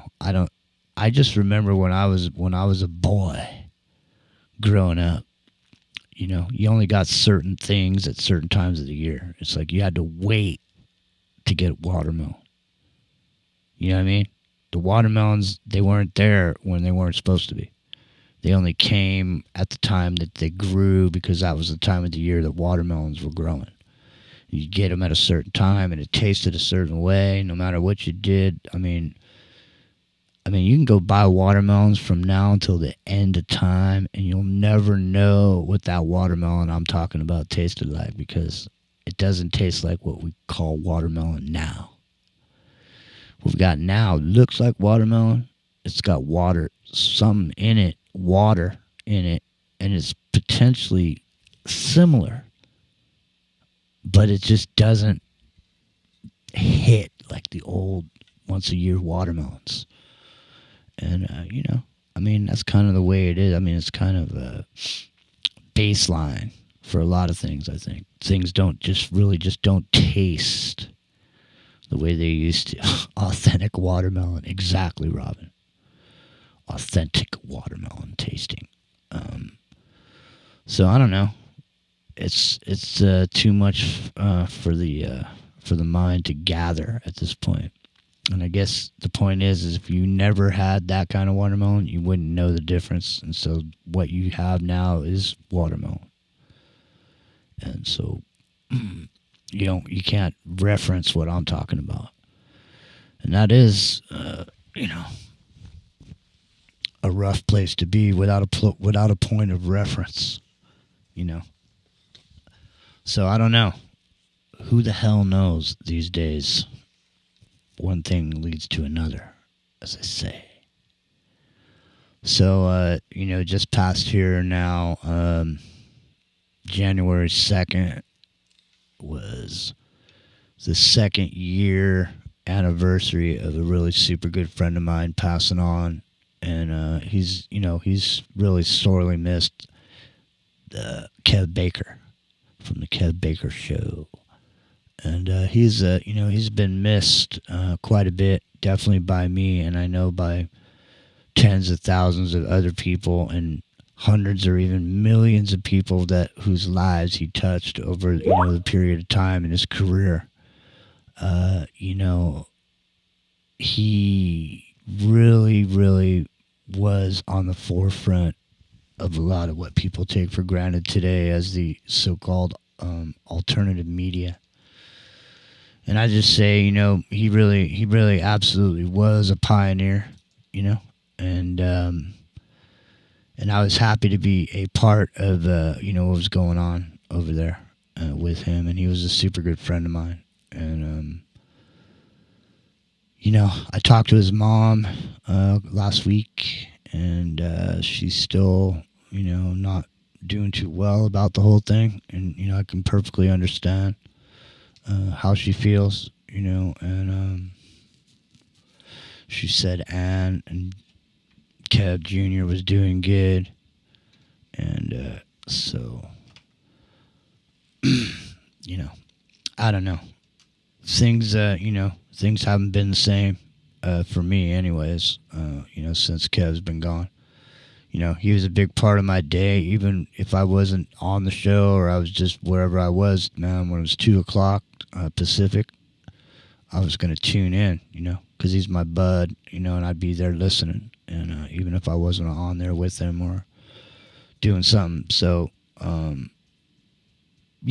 there's a big hole that can never be filled, and I got to say, I would have to say personally that I probably did most of my best broadcasts with Kev Baker, some of my best presentations of material for to peruse and think about, and that was the thing is, we never told people what to think, we put it out there, you think what you want to think, it's like I try to, on here, keep my opinion out of it, I might be pissed off about something, but it's not, if I'm bringing information to the table, it's bringing it here for you to look at and think about for yourself, If I start getting into what I think, then it starts becoming about my opinion, and then when opinions, everyone's got one or whatever. So what makes my opinion any different than any other opinion? Who cares? Doesn't make any difference. I'm not here to make my opinion be the what you think. I'm just saying, and that was the way it was with him too. We took a lot of heat, him and I, for a lot of things, man. I mean, there was channels. I shit you not. There was channels that said that him and I were KGB agents. There was a lot of shit that went on, and because he had buddied up with this dude who was doing research at the very beginning of the whole 17 letter of the alphabet operation that was going on, the very beginning of it. And so we had already determined that it was an operation, but then what came along next was this young group of people that started doing some research into the whole thing, and it started to come to light that, really was an operation. And so at this time, everybody in the alternative media, and I mean everybody, was infatuated with the idea of it and the information that was coming out around it. And so, because it was resonating with what a lot of people thought, because it was a lot of the same stuff that's been talked about over the years, just kind of repeated in a different sort of format that made it seem like it was information that, was coming from a secret place. And so when that was going on, and Kev and I had found out, some strong evidence about it, and we started bringing it to the table, man, we took a lot of heat from people because we were going against what everybody else was saying. And especially in the alternative media, we were going against it, and people got pissed, about it. It's the same thing as like he had Geordie Rose on his show, literally, for an interview. He agreed to come on there, so he was on there, and everybody wanted Kev to be like, to just come at him all weird, and just start shit with him about stuff and just come at him weird, and Kevin wasn't going to do that, man. He treated it was a professional interview. He asked questions, and the guy responded to him, was, and the reaction was fantastic. And Kev was like disappointed that people, when he did that interview, I thought that interview would get 1 million views, literally. I thought so. especially around the alternative media, but it didn't really get as much play because Kev didn't go for, try to, stab him in the back or whatever for coming on there, asking these weird questions. He got answers out of him, and the guy was forthcoming with the guy. But Kev was blown away that, more people weren't interested in hearing what the guy really had to say about some of the things that had been said about him. And so, it just goes to show that, people would more readily believe something because it fits in with their particular, viewpoint or their particular group of people that they hang with. It's good with them, and, most people will accept that, regardless, whether or not it's true. Just because it sounds like it would be, So, yeah, you can't tell the truth. Yeah, that's true. Stuff happens. I don't know if certain, and you can look at it and see that, certain people are able to get away with certain stuff and certain people aren't. Or you can get away with anything you want, but then no one will ever see it or hear it because somehow you don't realize it. You have a bunch of subscribers on whatever channel you're on, and when you go live, it doesn't send notifications to anybody. It'll send it to a few people, but not all the people. I mean, percentage-wise, if you look at your number of subscribers and see how many people are actually sitting there with you, you got to ask yourself what is that? What is that number? It's a number consistently, no matter if you look at some of the information that goes out there, consistently the number of people that are actually on there, no matter what the channel is even. You go look at some of the other type of alternative information and you go see a live broadcast and that guy's got like 100,000 subscribers, but there's like 600 people in the chat. That to me, that doesn't make sense. So for some reason, there's a whole bunch of people that aren't getting emails. And so there's not really any way for anybody to know about it either. It's just like I'm saying, if your family member wasn't one of the 3,000 people in the towers that went down that died, how would you know anybody for real? You just heard a number. It's 3,000. But where's all the relatives of all the people who had someone die in the Twin Towers when they went down all in one place at the same time to talk to each other? See, it's different. It's like what we find out on here because we have people that listen from all around the world, and so all of a sudden you see this trend where like there's headaches going on. People are calling and complaining about headaches, and then you start talking about it, and then you start finding out everybody's got a headache. You know what I mean? It's this kind of thing. You wouldn't know it. You just think you're over there all by yourself sitting in your house, but you got a headache. But you didn't know your next door neighbor's got a headache. Your next door neighbor's uncle's got a headache. Been calling and complaining about it. You know what I mean? It's like that when you come in contact with a lot of people and you see that it's not only you. That's the thing, is what happens in Alcoholics Anonymous. Why Alcoholics Anonymous is successful is because most alcoholics, when they're going through whatever, or addicts, when they're going through whatever they're going through, they think that what they're going through is just them. It's, only how they are. But when they get in a room with other people and they find out that they're not the only one, and there's other people just like them, then that's a place where the healing can begin. You know what I mean? So to speak. Let the healing begin. It's in the microcosm. It's revolution.radio. It's freeworld.fm. It's the independent broadcast network. Excuse me. I'm talking about whatever comes to mind tonight here in the last hour. And so there's quite a bit. I mean, I'm personally, I'm really looking forward. I'm trying to, if I'm going to imagine something, if I'm going to sit there and I'm going to spend my time and my mind space and my energy about imagining something, I don't want to sit there imagining the end of the world. Okay, I just want to sit there and imagine some sort of moment of joy and peacefulness, and while I'm here living in the flesh. as opposed to at some etheric point where I realize some different point of view. You know what I mean? While I'm here, I just want, and I'm probably like the rest of you. I had plans, for the future. I wanted to be somewhere where everything's cool and, it's mellow and just enjoy my life, That's what I was like, hey, go here, go there, do something. That's what I was looking forward to. But over the past 3 years, things have gotten off into a direction, so where you have this, it's almost like being on tilt when you're playing cards.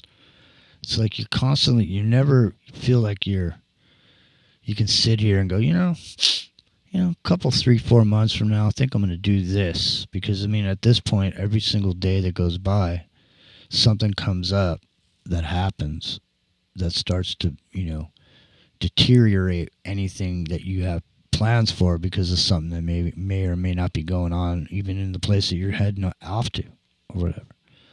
It's just like that. Everything is, at this point, so volatile. It could just explode at any given second.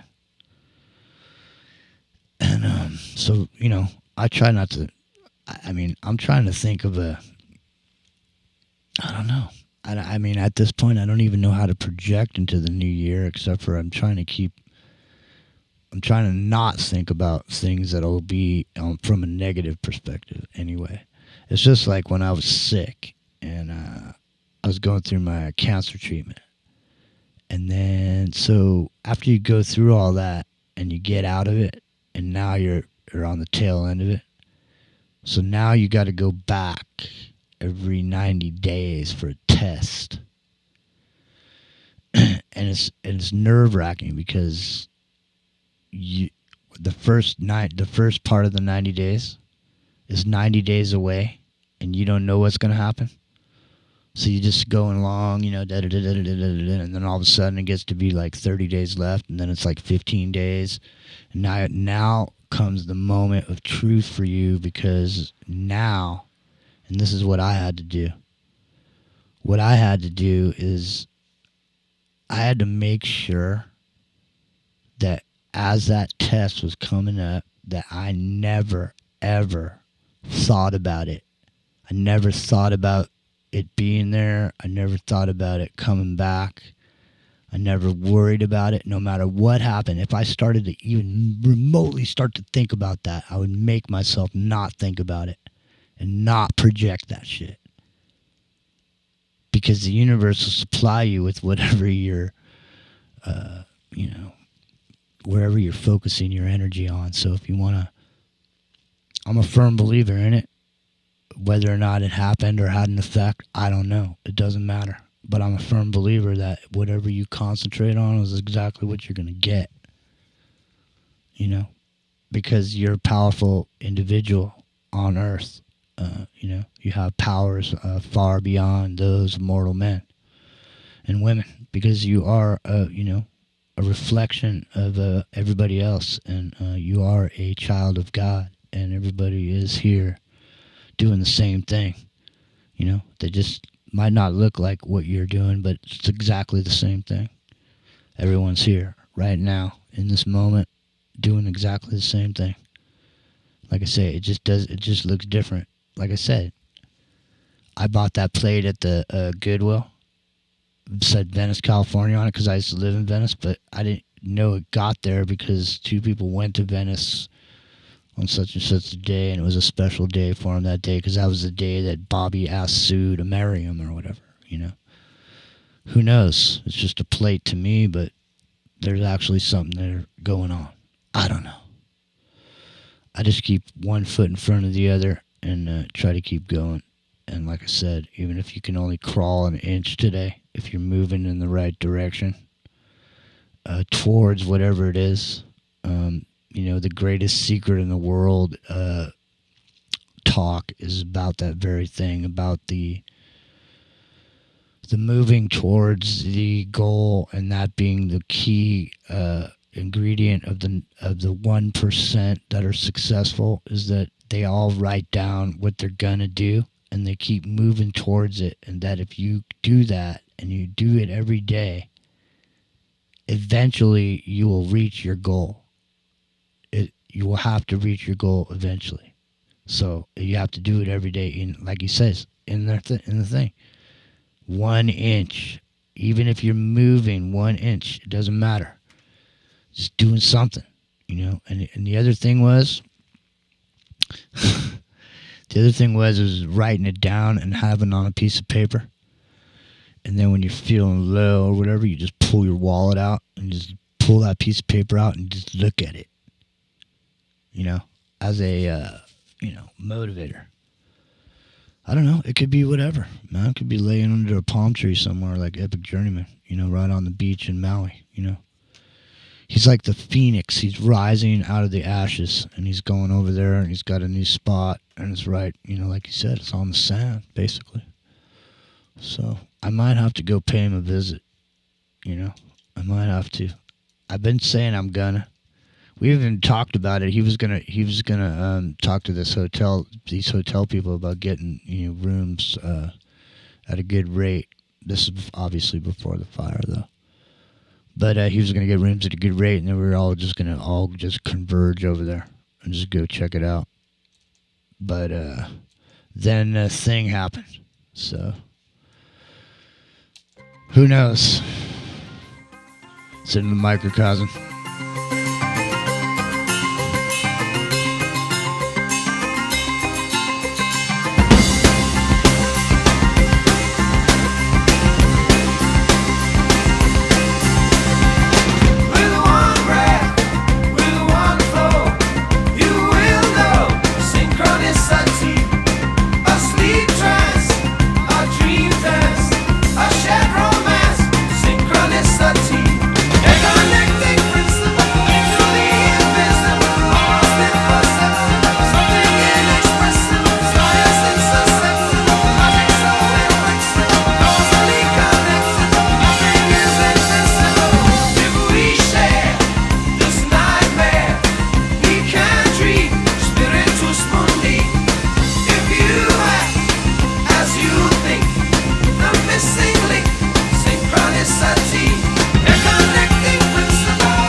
freeworld.fm. It's revolution.radio. Fully listener supported. Come on down.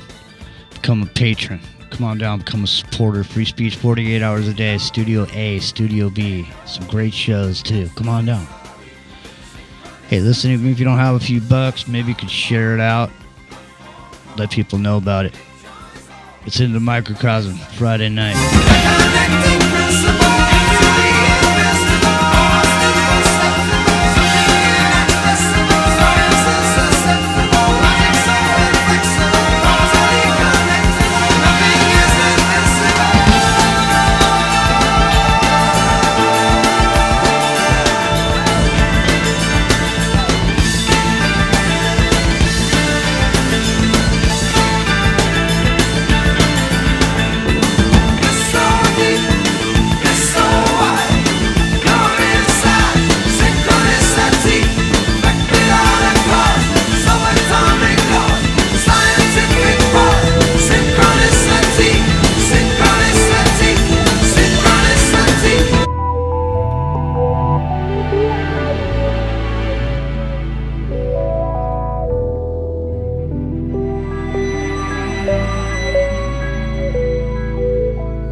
Flocking to the sea,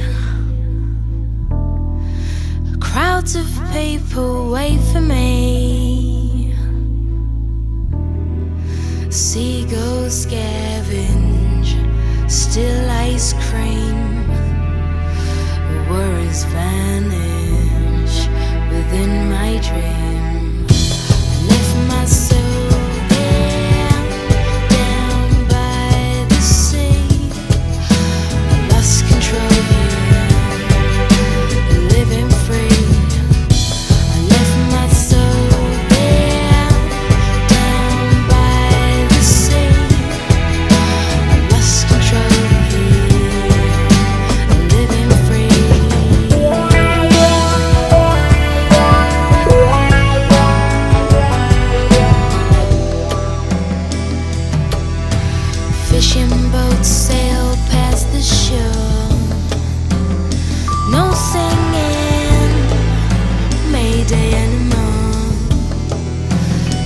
is shining, the water's clear.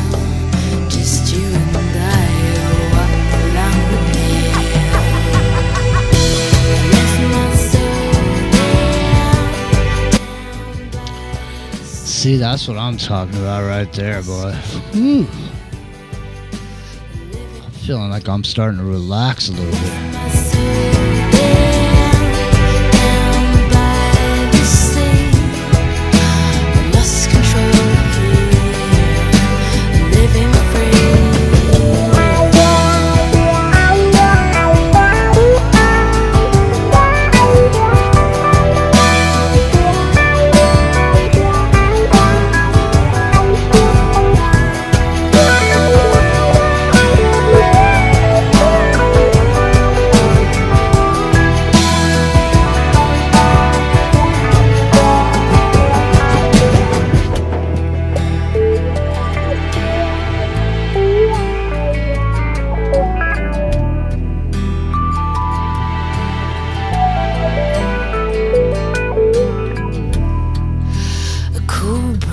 Flows behind the wasp. Some get stung, it's worth the cost. I'd love to stay. Interviewed in London, and a reporter asked him, "Doctor, what's wrong with men today?" The great doctor was silent a moment, and then he said, "Men simply don't think." And it's about this that I want to talk with you. We live today in a golden age. This is an era that man has looked forward, dreamed of, and worked toward for thousands of years. But since it's here, we pretty well take it for granted. We in America are particularly fortunate to live in the richest land that ever existed on the face of the earth, a land of abundant opportunity for everyone. But do you know what happens? Let's take 100 men who start even at the age of 25. Do you have any idea what will happen to those men by the time they're 65? These 100 men who all start even at the age of 25 believe they're going to be successful. If you asked any one of these men if he wanted to be a success, he'd tell you that he did. And you'd notice that he was eager toward life, that there was a certain sparkle to his eye, an erectness to his carriage, and life seemed like a pretty interesting adventure to him. But by the time they're 65, 1 will be rich, 4 will be financially independent, 5 will still be working, 54 will be broke. Now think a moment. Out of the 100, only 5 make the grade. Why do so many fail? What has happened to the sparkle that was there when they were 25? What's become of the dreams, the hopes, the plans? And why is there such a large disparity between what these men intended to do and what they actually accomplished? When we say about 5% achieve success, we have to define success. And here's the definition. Success is the progressive realization of a worthy ideal. If a man is working toward a predetermined goal and knows where he's going, that man is a success. If he's not doing that, he's a failure. Success is the progressive realization of a worthy ideal. Rollo May, the distinguished psychiatrist, wrote a wonderful book called Man's Search for Himself. And in this book he says, the opposite of courage in our society is not cowardice, it is conformity. And there you have the trouble today. It's conformity. People acting like everyone else, without knowing why, without knowing where they're going. Now think of it. In America right now, there are over 14 million people 65 years of age and over, and about 13 million of these 14 million are broke. They're dependent on someone else for life's necessities. Now, we learn to read by the time we're 7. We learn to make a living by the time we're 25. Usually, by that time, we're not only making a living, we're supporting a family. And yet, by the time we're 65, we haven't learned how to become financially independent in the richest land that has ever been known. Why? We conform. And the trouble is that we're acting like the wrong percentage group, the 95% who don't succeed. Now, why do these people conform? Well, they don't know, really. These people believe that their lives are shaped by circumstances, by things that happen to them, by exterior forces. They're outer-directed people. A survey was made one time that covered a lot of men, working men, and these men were asked this question. Why do you work? Why do you get up in the morning? 19 out of 20 had no idea.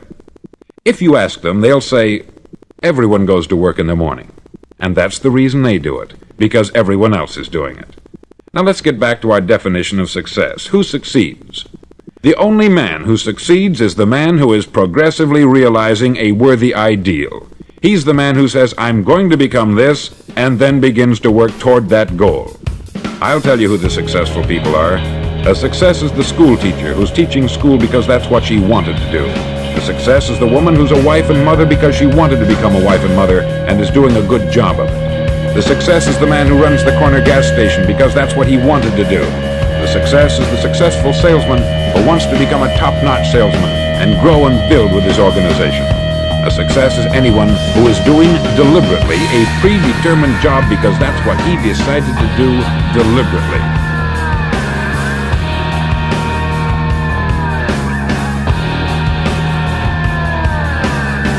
In the howling wind comes a stinging rain. See each other nails into the souls on the tree of pain. From the firefly, the red-orange glow. See the face of fear running scared in the valley below.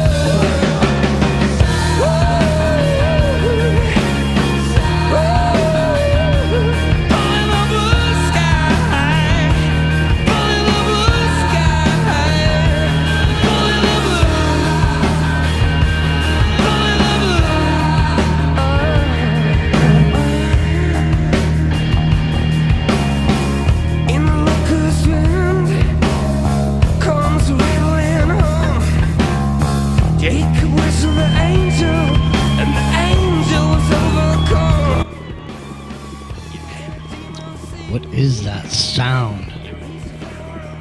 There's like a helicopter sound or something. What is that?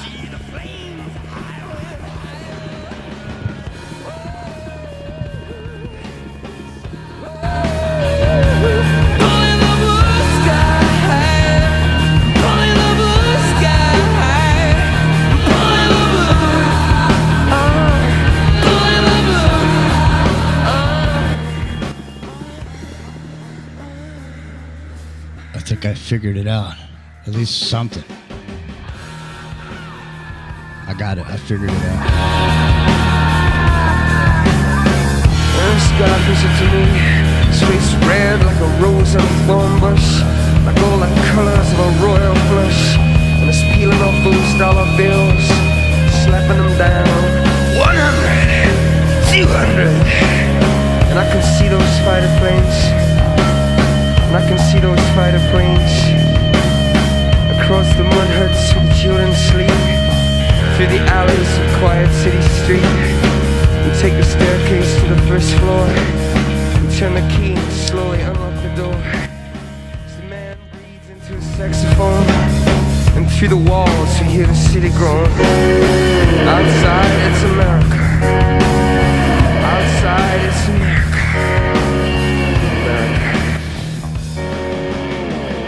Outside, it's America.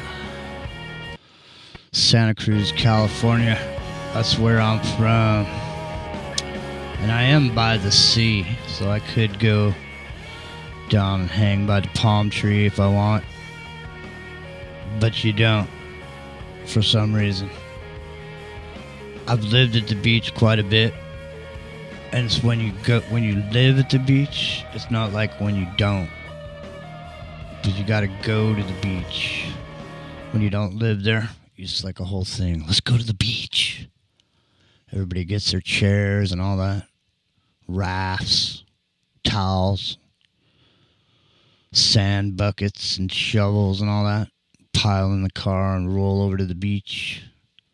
Let's make a day of it, you know?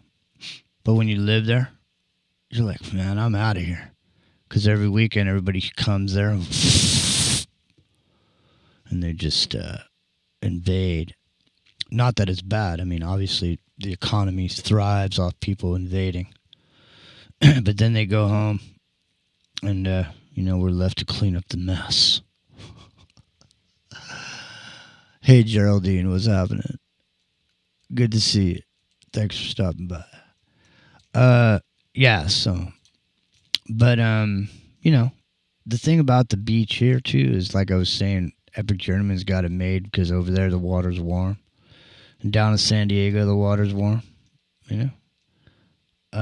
But up here the water is freezing ass cold. And when I say it's freezing cold, I'm saying it's not like Alaska, but it's probably just, it's more like Oregon. You know, it's not, when you go to the beach in Oregon, it's like, it's foggy, it's gray, and the water's cold as hell. And then, you know, I'm not into it. You know, I need warm water or else I'm not staying in there. And, you know, I moved up here from San Diego. I used to surf when I lived in San Diego, and I moved up here. No surfing for me up here. I surfed 1 year. That was it, because I couldn't handle all the dealing with all the, you know, situations. You know, first of all, coming over here, driving over here, and driving the mountain over here to go surfing like once or twice a week. Driving over here, get over here, freezing ass cold water. So you got to wear a thick ass wetsuit, or at least I did that back then. It's before O'Neill's went all, you know, neoprene and all this other shit. Anyways, these are like 3/4 of an inch wetsuit, paddling in waves. I mean, and it's freezing ass cold. You get tired quick. And you don't want to be tired out in the kelp beds when you're sitting there looking like a piece of seal meat from underneath for the great whites out here in the cold water of Northern California. But it's beautiful, you know. You can look at it, and if we took a picture of it, there'd be no way you could tell how cold the water was. So you'd be thinking to yourself, I think I'm going to Santa Cruz. Look at it. Look at these palm trees. Look at it. Everyone's wearing shorts, you know. But you never really see too many people frolicking, you know, in the waves for hours or whatever, as it was at the beach. You know, mostly you see people just doing stuff on the sand, you know, especially, you know, here and there, certain giant public beaches. But, you know, there's a lot of beaches where there is no real people, but it's not really accessible. You got to hike down rocks and so on, cliffs. So on and so forth. You know, if you know where the path is or whatever, you can go there. But the thing is, no one will tell you about that path because they don't want it to look like Santa Cruz. They want to be over here away from all the people that are in Santa Cruz. They'll be over here in the secret spots. That's what one big difference I noticed about California versus Colorado is that in Colorado, people just tell you where everything cool is. You know, you're just like, hey, man, you know where that secret hot spring is by the waterfall? And people go, oh, yeah, you just, you know, go up here, just turn left, and, you know, it's right there. You come over here and go, hey, man, you know where that secret surf spot is? And then people go, oh, yeah, man, you just, you know, go that way. And they send you, like, the opposite direction.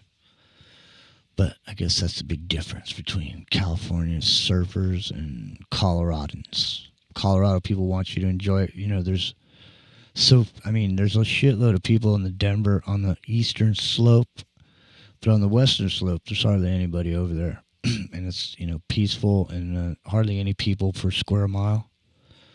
It's like up there, the cops don't even bother with speeding tickets and all this shit. They got stuff that's going on, and it's spread out between here and there. So, you know, if an emergency happens, they're over here writing some lame ticket, and they got to drive over there 50 miles away. They don't mess around with that. They just, they're going from here, from there, back and forth to any emergencies that are going on. Anyways, that's my experience of it. I don't know. I wasn't out drunk driving either, so I don't know. Maybe if you're drunk driving, maybe they're not as friendly as they were to me. I don't know. Who knows? All I know is overall, I have to say overall, people are friendlier and nicer in Colorado. They're almost like they were in California like 30 or 40 years ago. It's almost like that. At least on the western slope. I would never live on the eastern slope. No. Western slope, yes. Eastern, no. But who cares? Plus, I mean, if you think about it, the western slope is the best place to be in the event that the world does end, because you got if you're not in a vehicle, your chances of crossing the desert from California to the western slope are almost zero. There's no way you're making it across that desert without some kind of vehicle and water and all that, and carrying water just is a tough thing to do because it's heavy, you know, heavy as lead. It's hard to run with a pocket full of gold, ladies and gentlemen. Yes, it is. All right. Well, we got about, so let me see here. What do we got, about 30 minutes left? Oh, shit. We got like 9 minutes left. All right, well, this third hour is just about over. You can join us tomorrow night, 7 o'clock Pacific on YouTube and in the microcosm of Jimmy G. And you can be on the Independent Broadcast Network or also on freeworld.fm. We really love Revolution Radio. We want to remind you they're fully listener supported, so come on down, become a supporter, keep them on the air, keep them on the air, keep us on the air, and everybody else that's over here. There's quite a few. There's a long list of great broadcasters as well over on freeworld.fm. Mosey on over there, freeworld.fm. Check it out. See what's going on over there. Lots of great people. Billy Ray's over there. Charlie Robinson's over there. John Brisson, I think, is over there. I'm not sure if John's over there or not. I'll have to go see. But I do know this. Angry Tiger's over there. He popped in last week, a couple weeks ago. So, all in all, people are still here, still doing it, still putting their time in. And most of the people that are doing it because they care. And they're just trying to help, get the word out about this or that. And, what are you going to do? All right, listen. It's been a long-ass week for me. Literally, I've been busting ass all week, and my shoulder's killing me. So I'm going to go inside and make myself something to eat. And I'm going to be back tomorrow night. And then I'll also be back Sunday morning for the Wake and Bake, as I usually am. And Rock and Rio will materialize at some point. He is like the wind. He's here, he's there, he blows in, he blows out. That's the way it goes. He's busy, and he works his ass off. Believe me. All right. Much love to you. Just keep moving forward to it. Try to keep doing it. Just, breathe in, breathe out. Try that 20 breaths before you go to bed, man. 20 deep. In through your nose, out through your mouth. You fall asleep, get some good oxygen.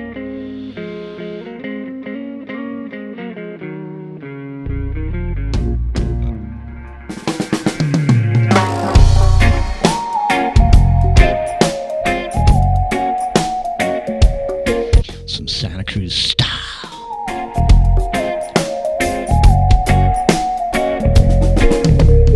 I've been walking on the moon and floating. I'll show you how to do it. It's easy.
how to do it is easy. There's really nothing to it. Do you wanna come? Do you want to go? Riding on a wave of sound. When I get the down, swinging. Where I want to be. Do you want to go? Do you want to go?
You ignore me all the time. I need some seeds, man, so them can